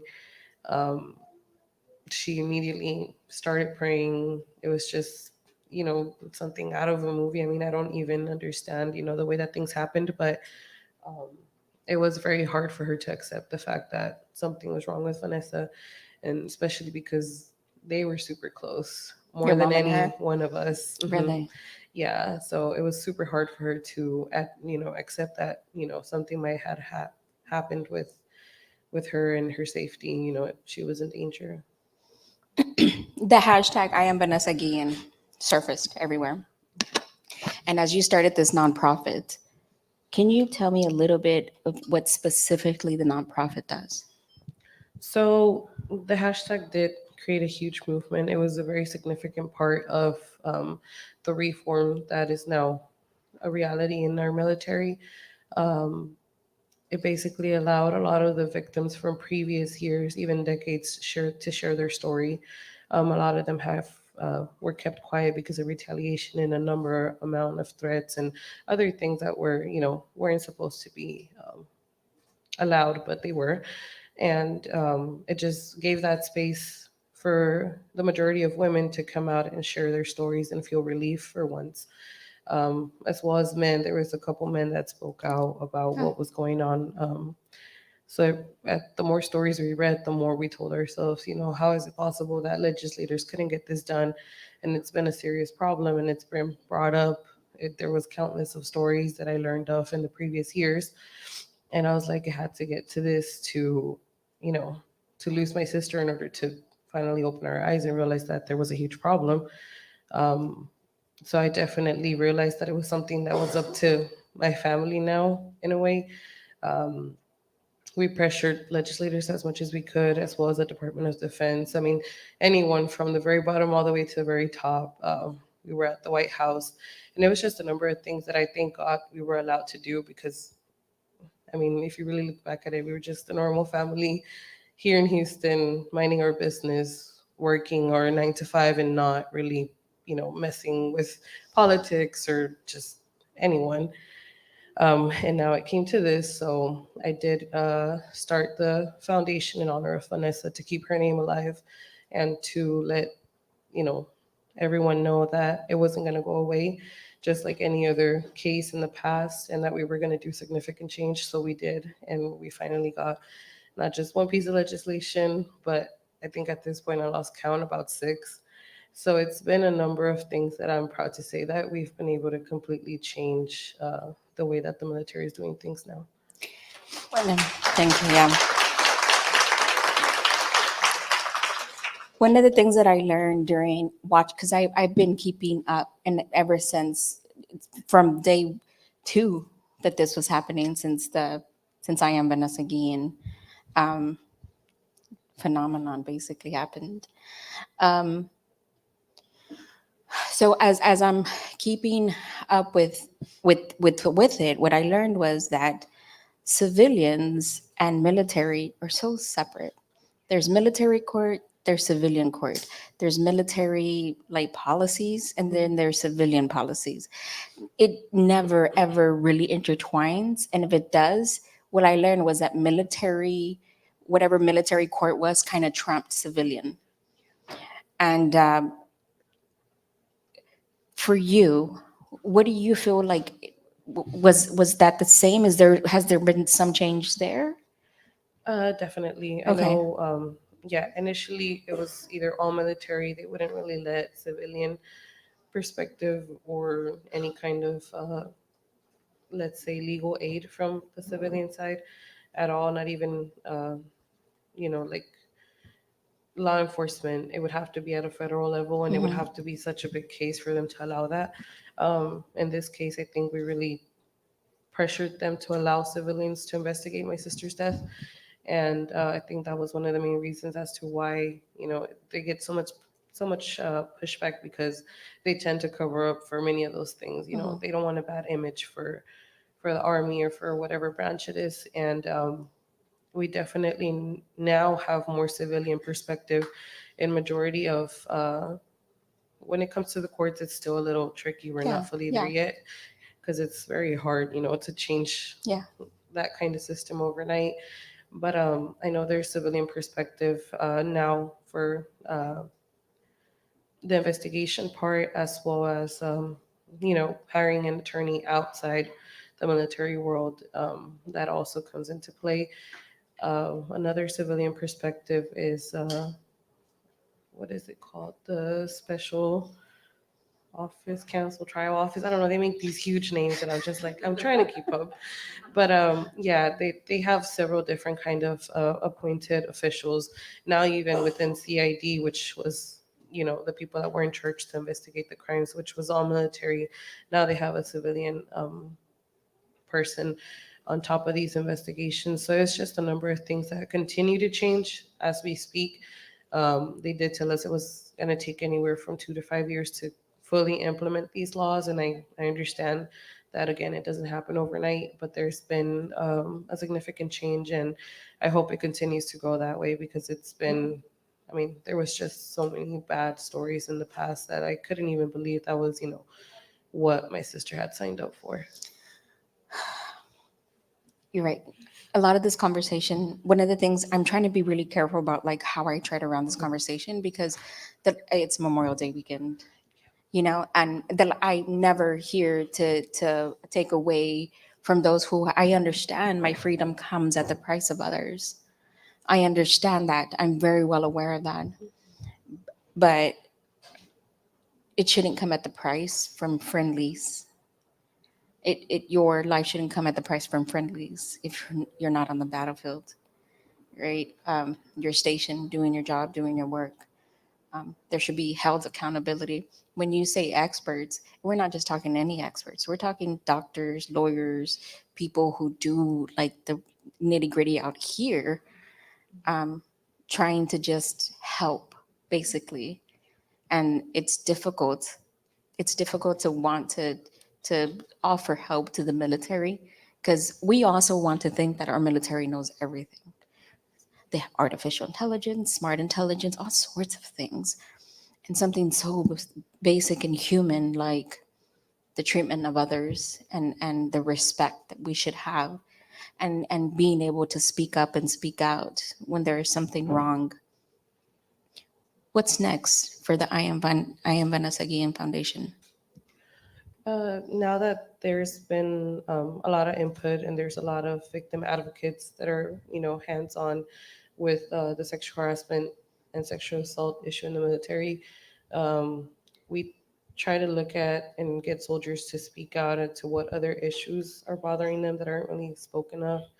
And the topic that really comes up, and even at some point I recall Vanessa mentioning it, was the suicide rates Mm. among our soldiers. So Mhm. that's something that I'm currently thinking about Mhm. stepping into, because it's a whole new territory, and I know it's very, very hard to speak on that topic as well. So definitely that's something probably in the upcoming year, because this year I'm just, trying to focus on myself and what's coming. Mhm. So for those that don't know, I am 6 months. So Congrats. yeah, it's gonna be first time mom, so it's something new, and I'm excited but scared, and I just really want to focus on Yeah. my first baby, and probably start working hands on. I still do what I can um, within the military and meetings and virtual stuff, but it's getting harder every time it gets closer to the due date. So as of right now, I am focusing on myself. I'm being a little bit Good. selfish, but next year Good. definitely, Good. yeah, Yeah. hands on. Good.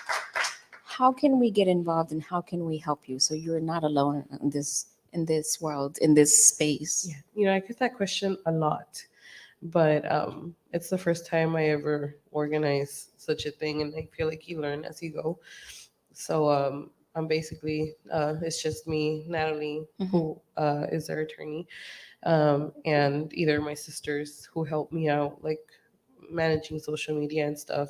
They were very small. It's nothing. I mean, I don't know how we got so much done, but we did it. But definitely, I'm thinking about, yeah, probably it'll be sometime next year when I start rounding up both like volunteers and Okay. um, people that want to help, us bring more to the table. But definitely, it's hard to manage a 501(c)(3, just on your own. So Mhm. hopefully, in the upcoming year, I do have more both resources, and I can accept, help and stuff like that, because it is a Okay. lot of work. But definitely, it'll be something that I'll, look more into this upcoming year. Yeah. Managing people is hard work within itself. Yeah. Yeah. Yeah, it is. Is there something I didn't ask you that you'd like to share with us? Just this is Memorial Weekend, so it does hit home a little harder, and um, if just I want to thank the city of Houston, the community, because you guys did uplift us at the hardest times of my family's life, and I know the city of Houston was there for us at very crucial moments, and I'll never forget that. Hopefully, I can give back, to the community at some point, potentially. It's been also a huge request and up in the air that I run for office. So I don't know if that's something. Yeah. I don't know if that's something I want to fully go into, because once you get into one side of politics, it all becomes downhill. So I'm like, I play with both sides. Let me be for now. But the moment if I do decide to take that step forward, then I'll make sure, to do what's right for the community that helped us so much at some point. That's an amazing work, and it's all thanks to you guys. The work that you're doing now, I think sometimes we don't understand within the next 10, 20 years. It's going It's to a make a huge difference. Yeah. Huge difference. Ladies, a big round of applause for Maya here. Madam. My. Oh, questions? Does anybody have any questions? How about you come up here? Or you know what? Aquí. Vente por acá y le preguntas. I kept Myra all to myself. Oh, careful. Good afternoon, everyone. My name is Adanardi, and I'm not sure if I have a question. Well, I did want to know how old you are, Myra. I'm If gonna you'll be share with us. 26 in June. I'm like, let me think about it. That was a really important question to me, because I have also been following all of your activity, your effort, and it's so dedicated. And uh, how was I going to say, like, just infinite, restless, and endless, right? I have a personal experience spiritually with your sister, without ever having been in the military, without having known your family or gone to school with her or anything. I have a little angel. Her name is Arlene Alvarez, and I visit her grave because we had the same birthday. She happened to be my sister's student in school, and too many things happen that were not well, they are coincidences, not an accident. And one day I visit the grave, and one day I turned around and I, for the first time, saw Vanessa's tombstone. They're right across from each other, and I felt called to also connect with her spiritually. And so when I visit Arlene, I visit Vanessa, and I sit down and we sing and I pray and just like chat and ask, like, what can I do? How can I help? And I don't think we have to be at the physical gravesite to ask the women that have sacrificed their lives, whose families are sacrificing with their absence. What can we do to help one another? And I challenge you, and I please do not think that I'm not sensitive to your loss. But I am a very spiritual person, and I feel from a whole different place where you said, I don't know, we didn't know that that's what she'd signed up for. When you said, after seeing the history and all of the cases that have been buried under the dirt, so to speak, right? And maybe that was what she signed up for when she came here, was to impact lives, because if no one else went through that, it still would be happening. And the changes that you and your family and all those who are supporting you have helped change the world. And they say, if you come here and you change one person's life, you've done your service. Well, imagine, and it's going to multiply, because everything you do for others is going to come back to you 3 times, and your children and everything that you touch is going to be successful with her spirit behind it.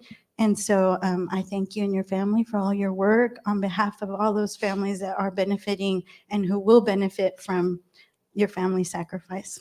Thank you. I just want to share that with y'all today. Thank you. Thank you. Thank you. Thank you, Adenari. Any other questions? Absolutely, Monica. Ven por acá, Mónica. Mónica, por acá. Yeah.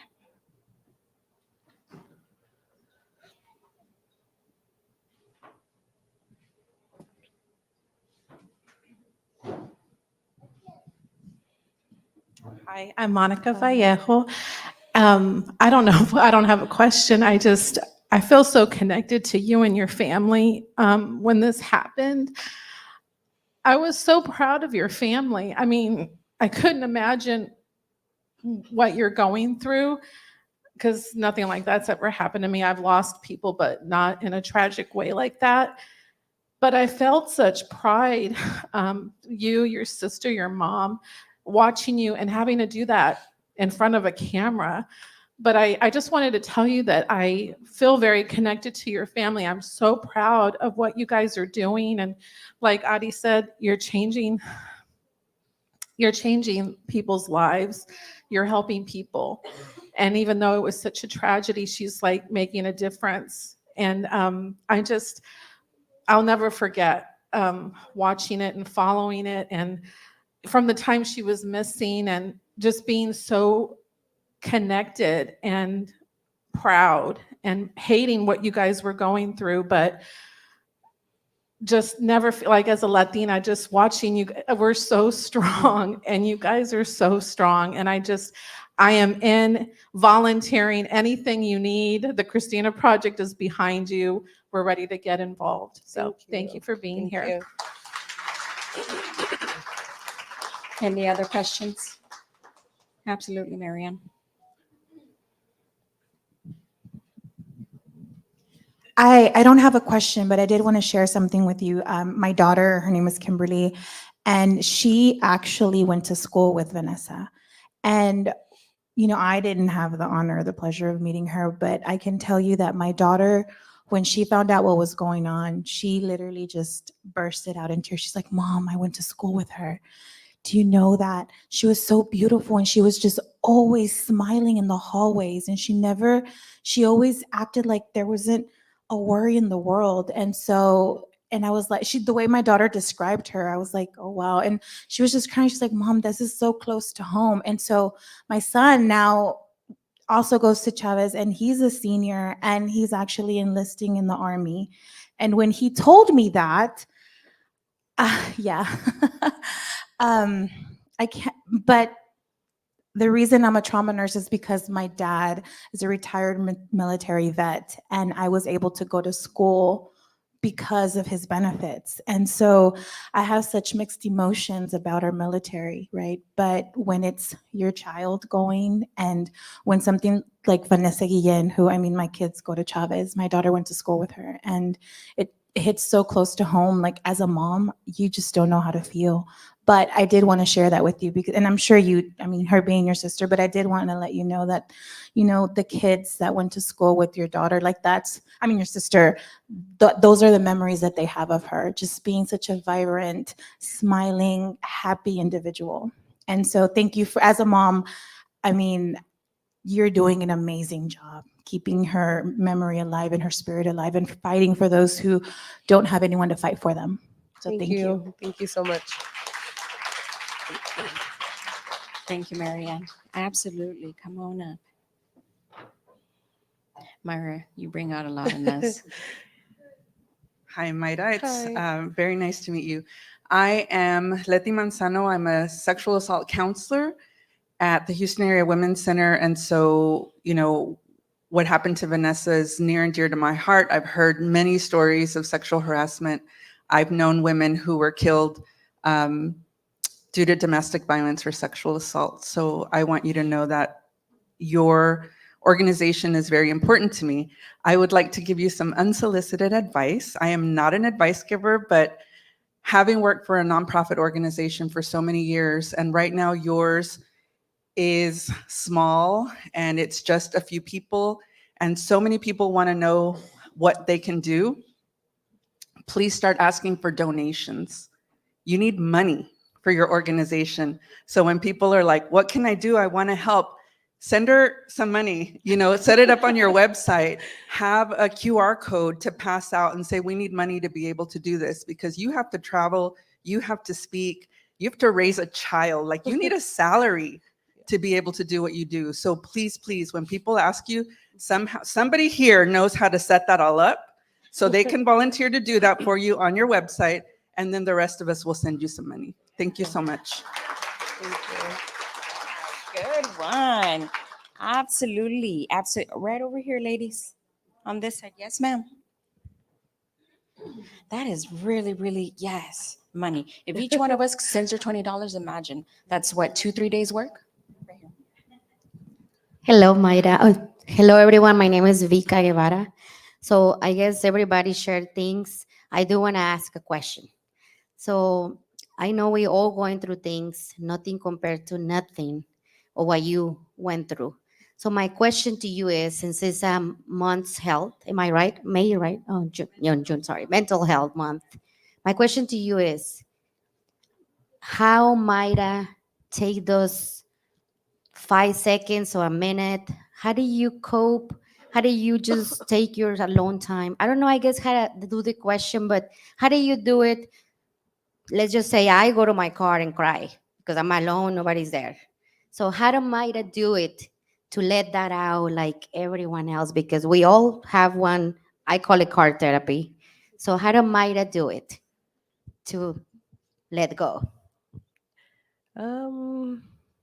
The first 2 years were just back to back work. Honestly, there wasn't really time to sit down and realize what everything that was going on. But over time, it was taking a toll on me significantly. I realized that I was not the person who I was before my sister passed. I was gaining so much weight. My health was declining. I was sick 24/7, literally. And that's when I realized and said, like, what am I doing to myself? You know, you need to also, how can you keep going if you're not gonna, you know, take care of yourself? And I started exercising, I started eating healthier, I started part-time focusing on me.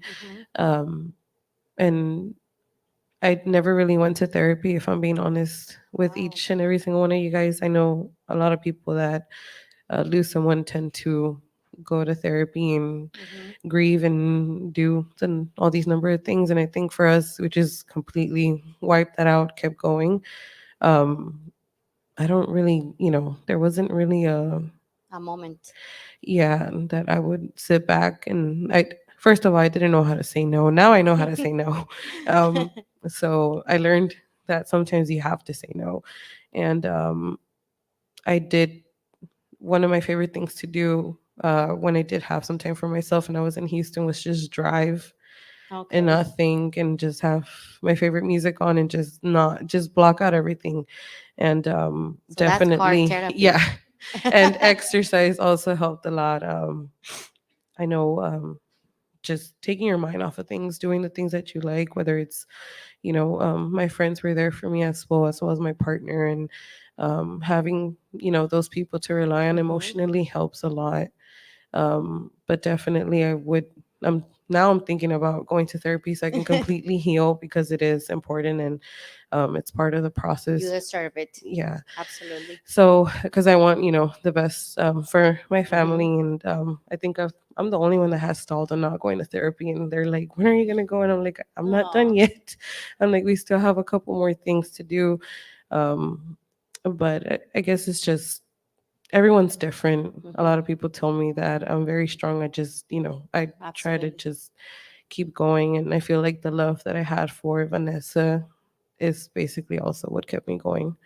So knowing that she's being, honored, remembered, and her death wasn't in vain is just, it gives me comfort in hearing from both veterans and active duty soldiers, letting me know that things are flowing as they should. It gives me comfort. So, yeah. Thank you so much for sharing. That means a lot, I guess, to me and to everyone, right?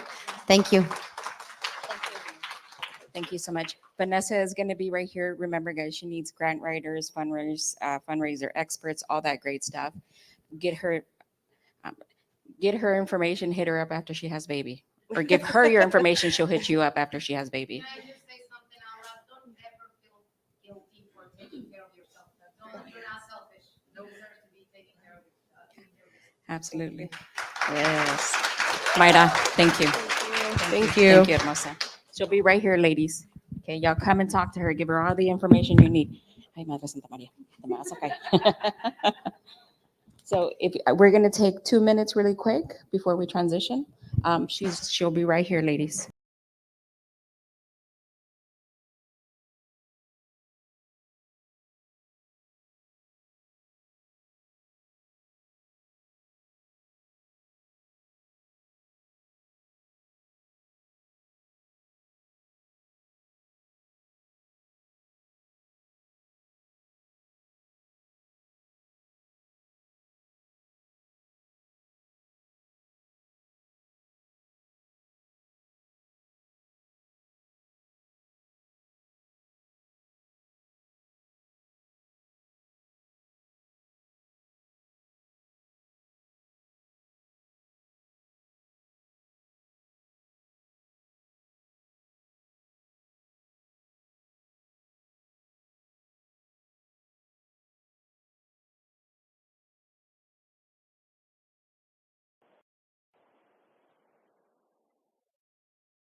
So, maternity health. It's a conversation that we knew weren't true, things that weren't true were true, things that it's switching and it's changing a lot. So, up on stage, I'd like to invite my two panelists, Dr. Melanie Melville, Associate Chief of Clinical Services for Behavioral Health, Jesus, at Legacy Community Health. Please come on up here. Ms. Paula Garcia, Mental Health Counselor at Santa Maria Hospital. Ladies, let's take a seat. Oh, you can separate the chairs. So, y'all probably heard me from over here. Can you tell us who you are and what you do? I'll start. Hi. So my name is Melanie Melville Santos. I'm an adult psychiatrist by training. I was born and trained in Guatemala. Then I came to the US to finish my residency training, and I ended up staying here really out of opportunity. I lead the behavioral health department at Legacy Community Health. For those of you who might not be familiar with Legacy, we are a federally qualified health center. That means that we treat patients independent of their ability to pay. We have all services, pediatrics, OBGYN, adult medicine, of course, behavioral health, and I lead a team of 147 clinicians strong. And even then, we cannot keep up with the incredible need that there is for mental health care. I'm Paula Garcia. I'm a licensed professional counselor working at Santa Maria Hospital, where we provide residential services for substance using women and their children in the Mirrors program. So I provide mental health services, and we have play therapy, recovery services, and even family groups that we provide for the residents there. Ladies, I'm just going to start off strong. What is the mental health crisis happening in our community right now? What is it doing to us? Oh my gosh. So not a hard one, to start. So I will say that, maternal mental health in particular, is really kind of a double whammy, pardon my language, because as it is, we know that there is a huge mental health crisis to begin with. There are not enough clinicians out there to meet the need. We know that mental illness is a huge problem. It's very prevalent. Everybody in this room, I don't even have to ask, knows someone who has struggled with their mental health, right? Because it's just very prevalent. It's very normal, right? It happens all the time. And yet we still are not able to manage it the way that we should. And then enter pregnancy and motherhood, right? Another hit right then and there. We know for a fact that women have trouble accessing healthcare services. We don't have enough clinicians. And there are, for many reasons, there are health deserts when it comes to women's health, particularly in rural areas, because hospitals have had to close their maternity wards. OBGYNs have had to close their offices because it's not financially feasible to maintain these wards open. And then you have areas of thousands of miles where you cannot find a maternity ward that is open if you go into labor in one of these counties. It's terrible. And on top of that, the substance use issue and fentanyl becoming a huge issue recently, where that adds on to all that's already going on. So substance use, pregnancy, all of that stuff, which means there's also stigma around getting services when you're using substances. So all of that makes it that much harder to get services, to provide the services, to even get them to come in for services. So all of that, creates the crisis that we have right now. Just a little bit happening, right? Not too much, just a little bit. What role, R-O-E, for whatever reason, I don't pronounce that right now. What role does the culture play into mental health and maternity health issues? Well, I'll say that even in this day and age, when talking about mental health is a lot more common and a lot more acceptable, there is still stigma, in speaking when you are struggling. I think that particularly in the Latino culture, and particularly for women, women are expected to be very resilient. You're supposed to carry this load and to do it with a smile. You're supposed to, bring home the bacon and then bake it and feed it to the kids, right? And do so with a smile because that's your job. The problem is that we don't speak openly about this even now. We don't speak openly about this even now. And there's an inherent feeling of shame and guilt, that, if you do speak up about it, that you're not going to be perceived as a good mother, that you're not going to be perceived as a whole woman, and someone out there, had actually made the comment recently, like, you're not guilty for seeking your own self-care. You don't feel shame, for seeking your own self-care. Why do you think that this spontaneous comment came through? Because that's exactly what happens. Yes, exactly. Yes. And the other part of culture is just basic bilingual services being available. I'm bilingual. I can provide services in Spanish, but even then my Spanish is not as great. So when it comes to just receiving mental health services and being able to express yourself in your language, that becomes a barrier because there's not that many therapists that can provide those services. And when speaking about mental health, to express yourself in Spanish is a lot easier when it comes to your feelings, when it comes to your experience. So even a mental health counselor that might be bilingual is not going to understand your cultural perspective, even if they can speak Spanish as well as they could be. Each one of you, we've had separate conversations. Usually, what I do is when I invite guests either on my podcast or here to speak with me, I always like to have a preempt conversation. So we know we both are getting into. I want to touch on something that both of you have individually touched. Dr. Melville, one of the things that you have touched on and that you've seen in your career is the unfortunate part of not having enough counselors or therapists. And then it's even harder to get those who understand the cultural nuances of what the Hispanic community needs. What conversations are y'all having within yourselves, such big place like Legacy, of trying to invite people to become therapists and to become counselors within that system? What would you say is the best step? What would you say is, as the public, as those who are a part of the culture, what can we do? Yeah, absolutely. So I think that, the first step really is just normalizing mental health. I think that you may have heard before that little catchphrase, there is no health without mental health. Mental health is part of your health. Your heart, it doesn't beat in a vacuum. It beats within your body, which includes your brain and includes your emotions, right? So normalizing mental health as part of general healthcare is important, and that's something that we can do from when children are very small. Normalizing talking about feelings, even negative feelings.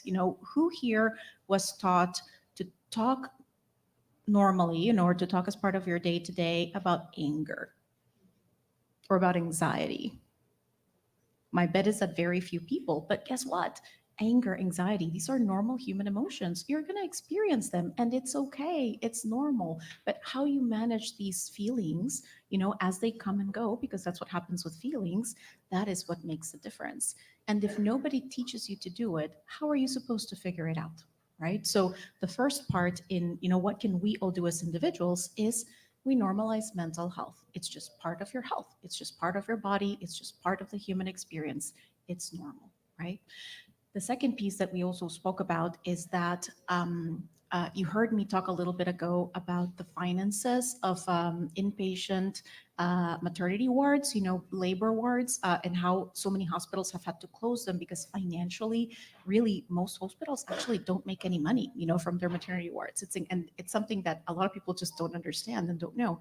Same thing happens with behavioral health. Even though there are federal laws that mandate for mental health parity, meaning that if you have insurance, that your clinician should get paid the same as any other clinician, that doesn't actually happen in real life.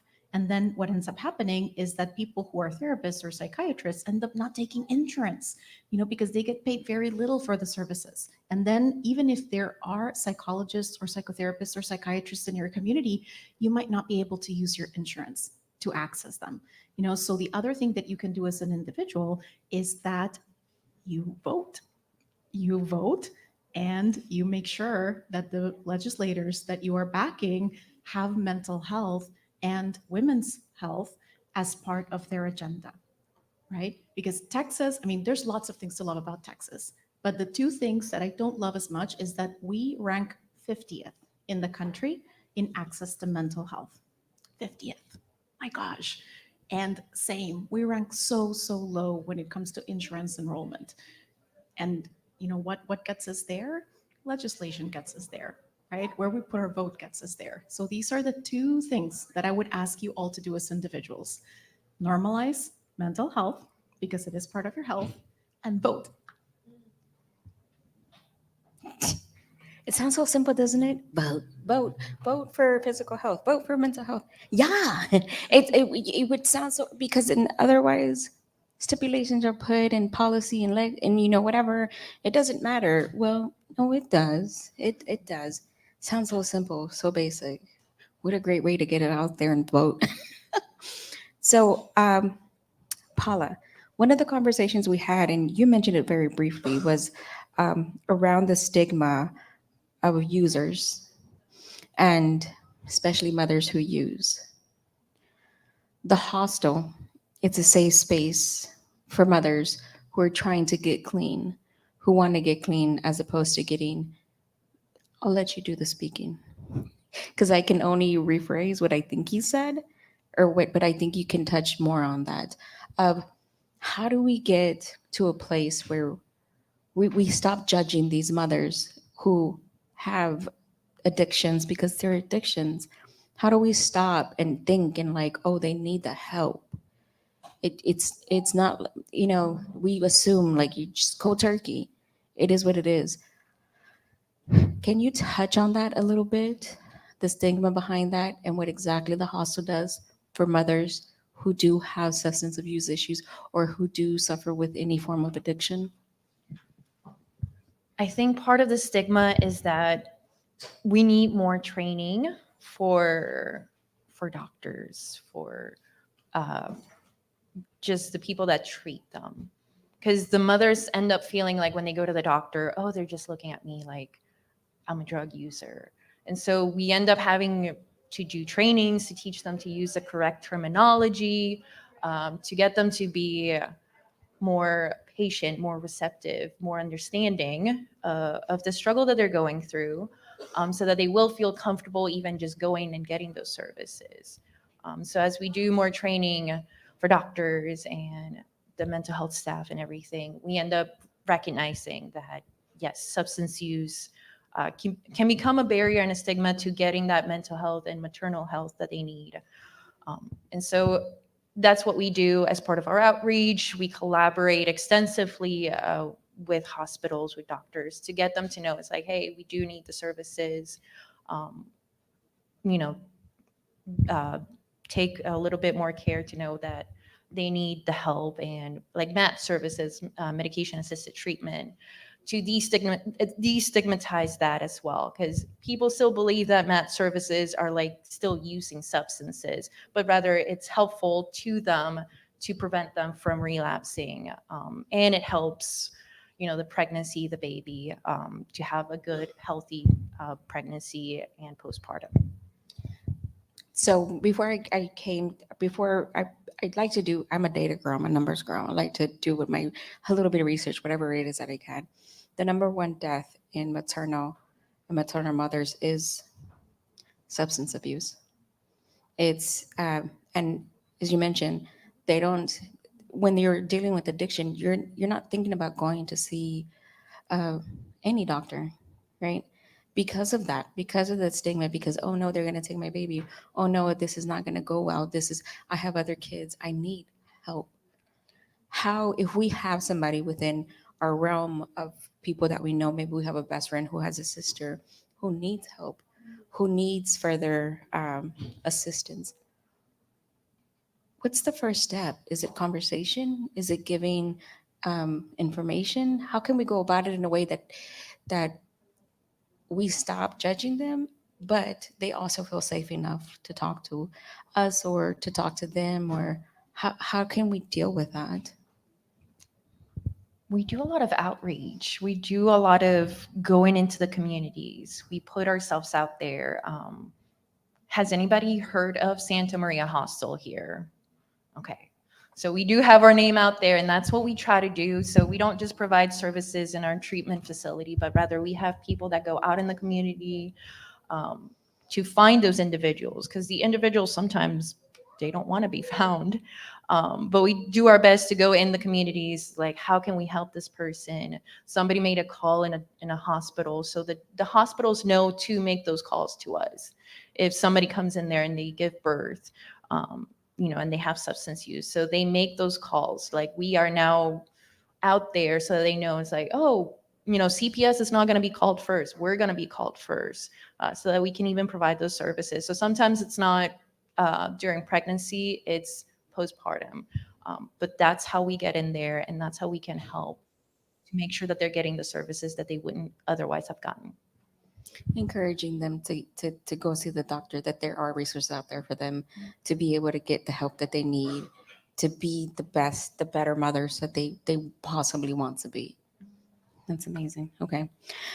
That was the next question, actually. What resources are available here in the community? Specifically, more so to your clinics and so on. Yeah, absolutely. So, again, as I said earlier, even though I lead a large team of clinicians, we still don't have enough, to manage the incredible need that is out there, but Legacy does have, 57 different clinics. We're present in 3 different school districts. We believe in access to healthcare independent of their ability to pay. And our mission is to drive healthy change in our communities every day in every way. So when you come into Legacy, to see a primary care doctor, to see a pediatrician, to see an OBGYN, part of your visit is actually going to be screening, for symptoms of depression and symptoms for anxiety, and if you do screen positive, it usually will spark a conversation with your clinician about whether or not, we're looking at a bigger problem, and if you are in a place where you would like to seek more help, right? Because sometimes we're not ready to seek help, but just knowing that you can when you are ready can make a very big difference, right? So Legacy is definitely a huge part of our communities, and we do tend to treat those people who kind of fall in the donut hole, because they are, they may have insurance, but that doesn't mean necessarily that you'll wear off, or that you have financial resources. It puts you in a really weird position because you may not be able to pay out of pocket, but you also can't access services that maybe are designed for people who are in truly underserved communities, right? So that's what I lovingly called the donut hole, and so many people fall in it. And, this is kind of where Legacy comes in.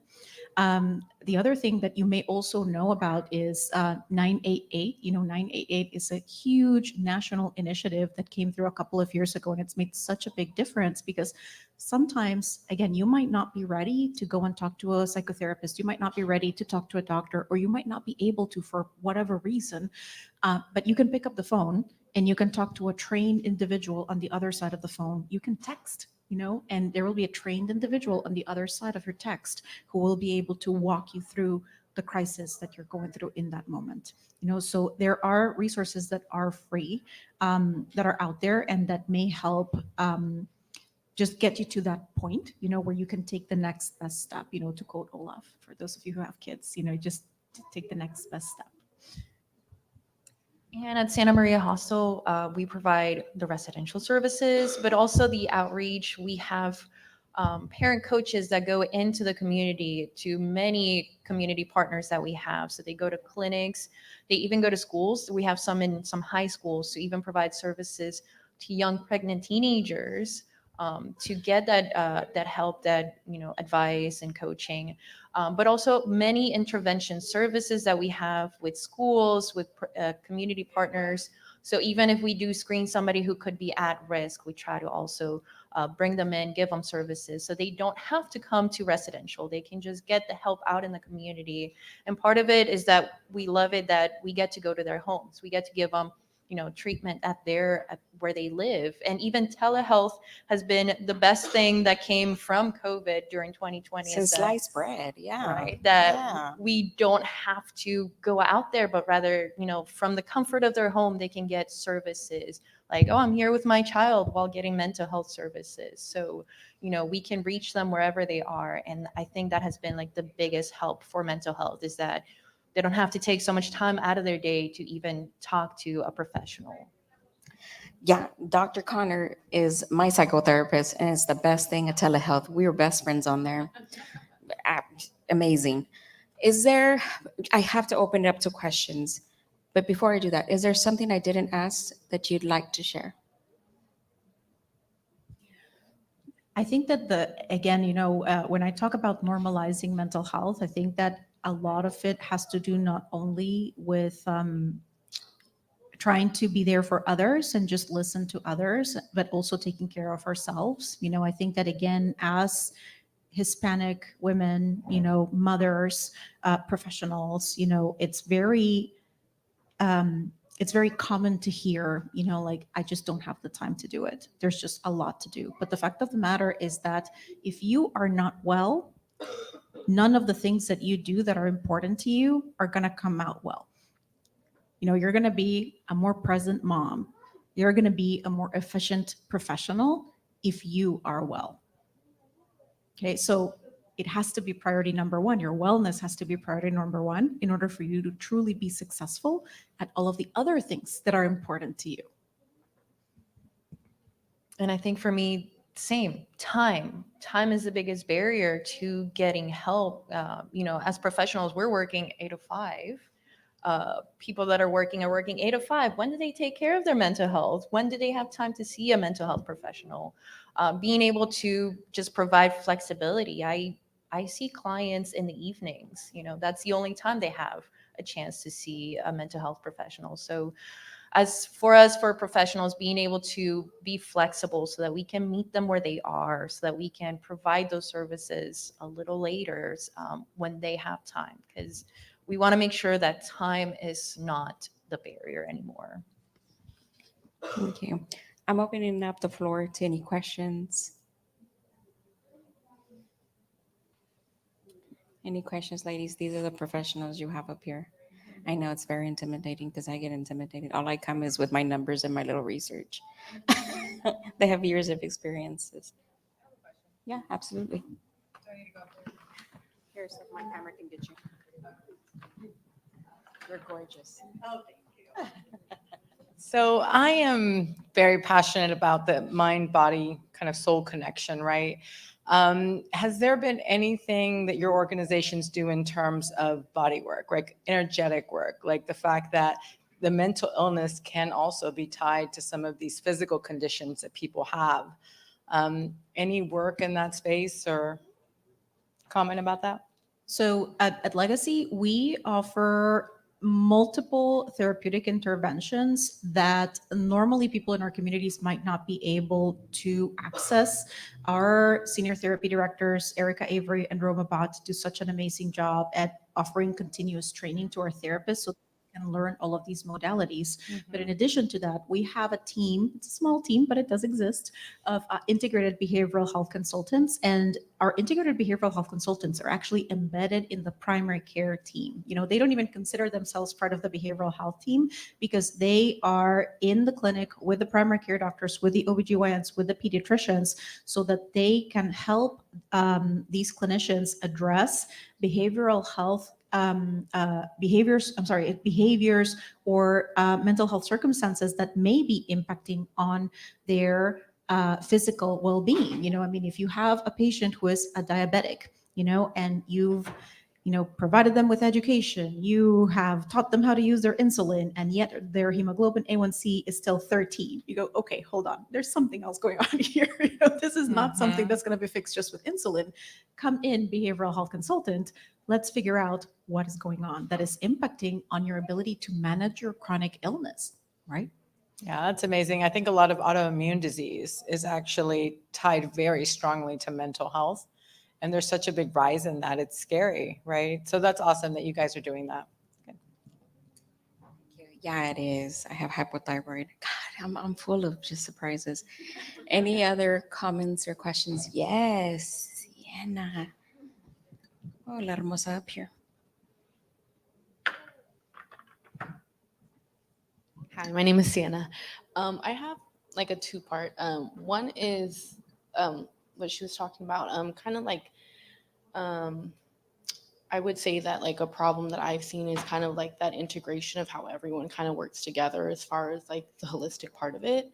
Um, is there things that like Legacy is doing, or if you're aware of like other programs that are kind of doing that, where you have your, you know, I don't know, like heart doctor, cardiologist, and then you have, you know, that therapist, like they're speaking to each other, right? Because I feel like sometimes we have a OBGYN, but then we also have another doctor, you know, your main doctor.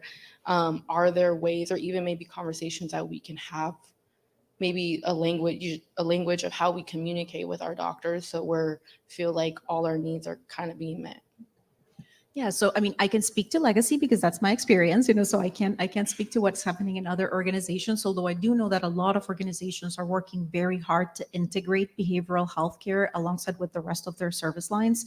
But we share it. One of the things that I love about legacy and why I'm still there after 10 years is that we really strive to be our patient's medical home. We want to be a one-stop shop where you come in, and in the same clinic you can see your primary care doctor and you can see your therapist. You can bring your kids to their pediatrician and it's all the same team. It's the same access information. It's the same electronic health record, so that communication between your at least your primary care team, because again, behavioral health, I truly believe, should be part of primary care, Right. even though technically we're considered a specialty.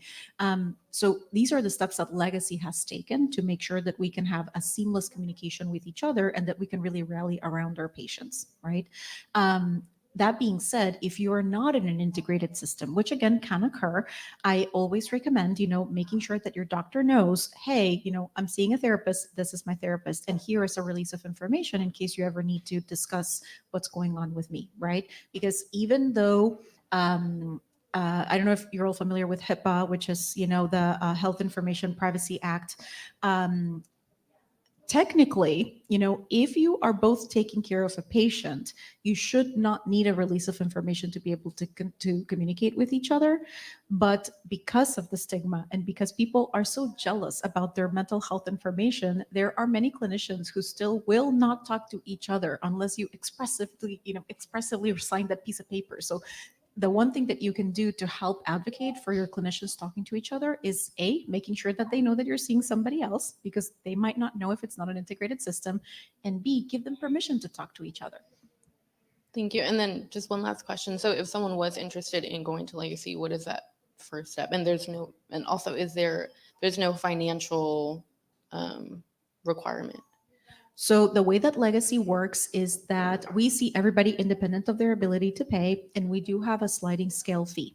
So if you come in and you say, hey, I don't have insurance, then you meet with our eligibility team. They ask some questions about your financial situation. Are you working? How many dependents do you have at home? So on and so forth.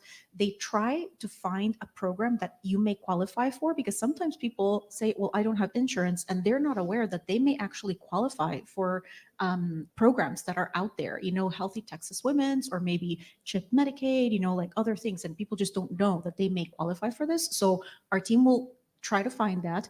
And if they cannot find any program that you qualify for, then you go on the sliding scale. And depending on where you fall on the sliding scale, you can pay as little as $20 to see a clinician or as much as $80 to see a clinician. And if any of you have ever had to see a psychiatrist paying out of pocket, $80 is like a bargain, deal. Yeah. Yeah. Yeah. So there is a process, to go through it, and that's required by HRSA, the one of the governing agencies that supervises federally qualified health centers.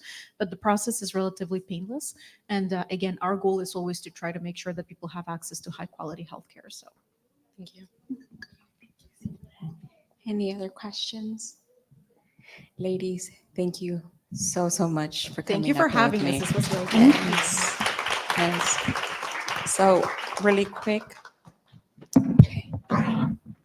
So really quick, ladies, we're going to do a quick transition.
Y'all come in close and intimate, please, conmigo. Vénganse.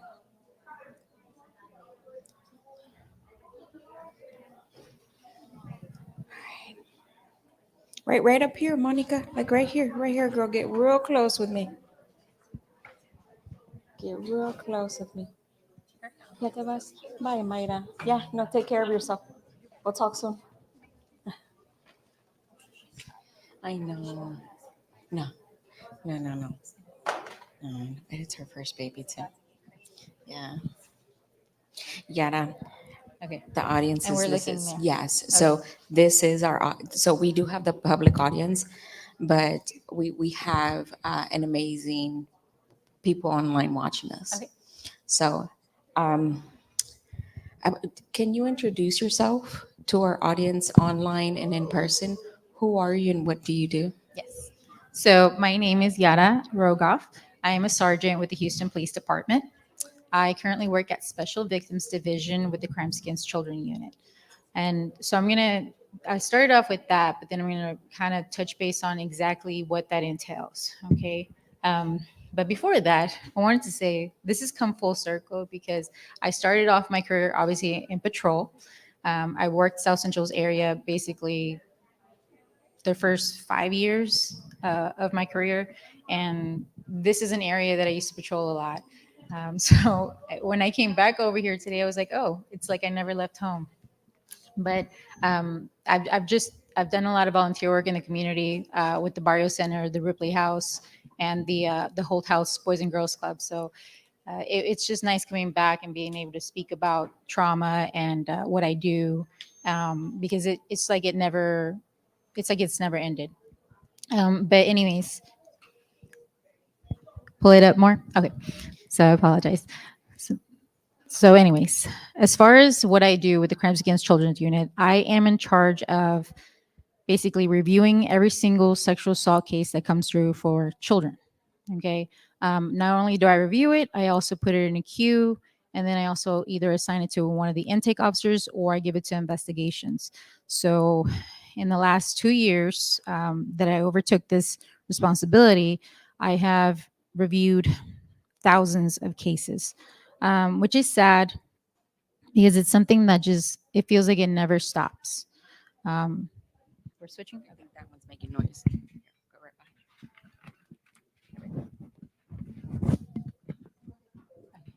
Can you hear me? Can you hear me? Okay. All right. I still hear something. Okay. It's this one. How do I turn this one off?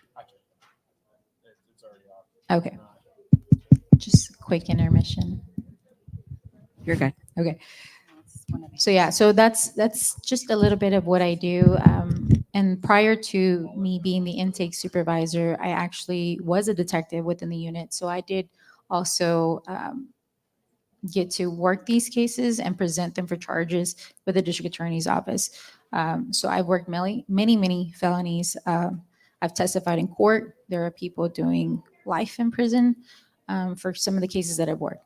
Okay, so it's a lot that we do in the Crimes Against Children unit, and people don't really like talk about it. Like I guess us as officers, as sergeants, anybody within the Houston Police Department, we don't really talk about it too much. It's only when they reached out and they were asking for somebody to come and speak. I was like, oh, okay, so here I am, and that's just a little bit of what I do. Obviously, prior to that, like I said, I was patrolling, then I was a detective, and then I promoted 3 years ago. So that's currently what I'm doing. And then just kind of, how do I put it? In the middle of doing that and just getting to see Myra speak and the clinician, you don't realize just how much a job affects you, or just seeing how you can see the full circle of life until you work some of these cases, or just been on one of the ends of helping the children out, whether it's the forensic interviewer or the nurses doing the SANE examination, or the parents. It's just so much to do with these cases, and the amount of trauma that we see is is just a lot.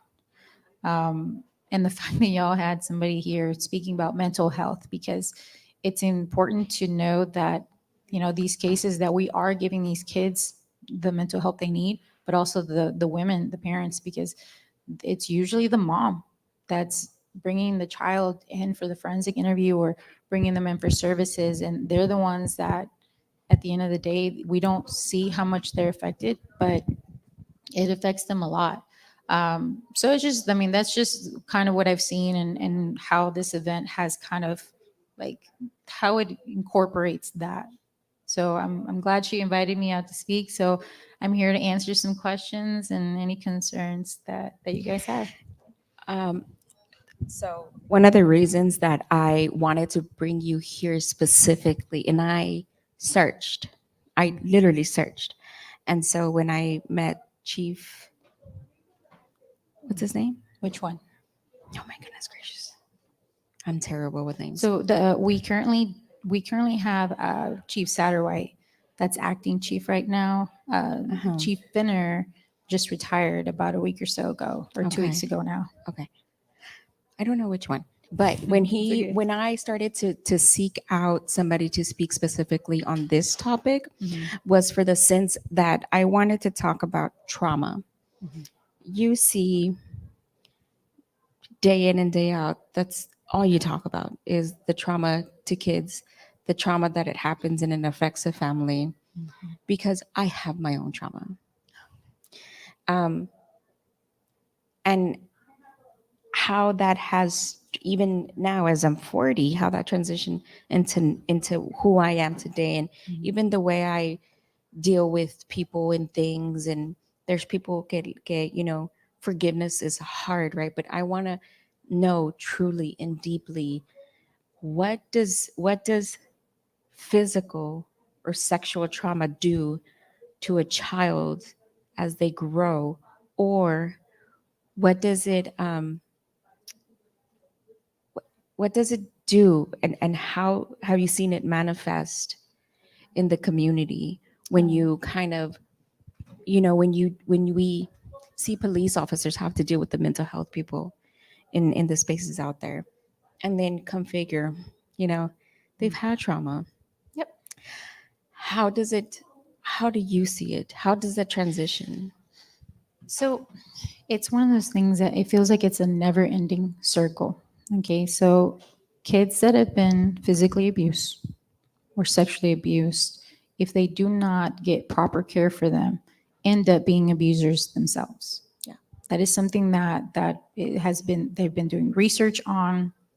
The district attorney's office has followed up with some of these cases, I guess over the years, and they see that they become offenders, whether or not they're sexual or physical abuse, but they become basically criminals themselves. Not all of them, but it's we see it happen.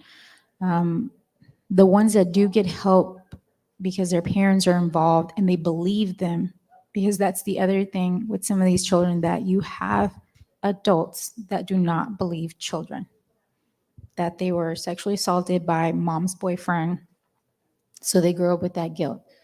The other aspect of it is obviously that 90% of the victims are females.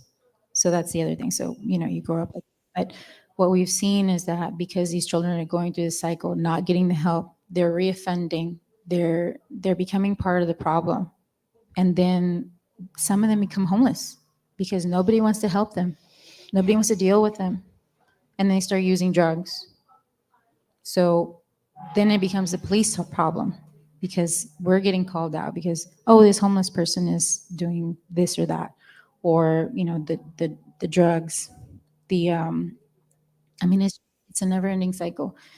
So it's severe trauma that it seems like it never ends, and it just doesn't affect the person that's assaulted. It affects the family as well, because most of the time the people closest to the child or whoever it was, that even if it's not a child and an adolescent or an adult, the people close to them always feel like they let them down.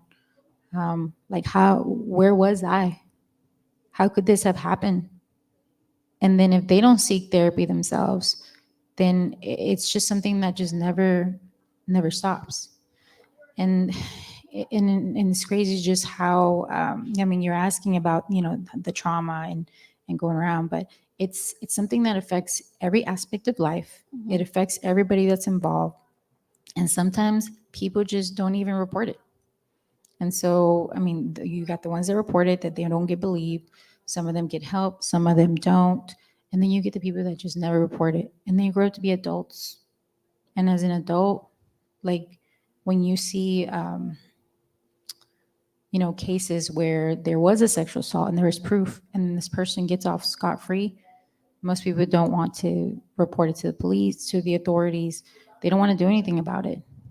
So it's just something that it just continues to affect the mental health. Um, and it's not just your mental health at that point, it's your health, physical health.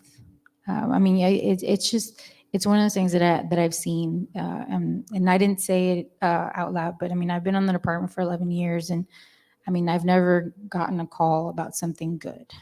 Every single call, every single report that I've ever read is something sad, and it also affects us. And then over time, you don't see it, but it causes a decline in our health. But you know, that's not the focus. But I'm just saying it's something that affects everybody in general. So as you, because abusers sometimes have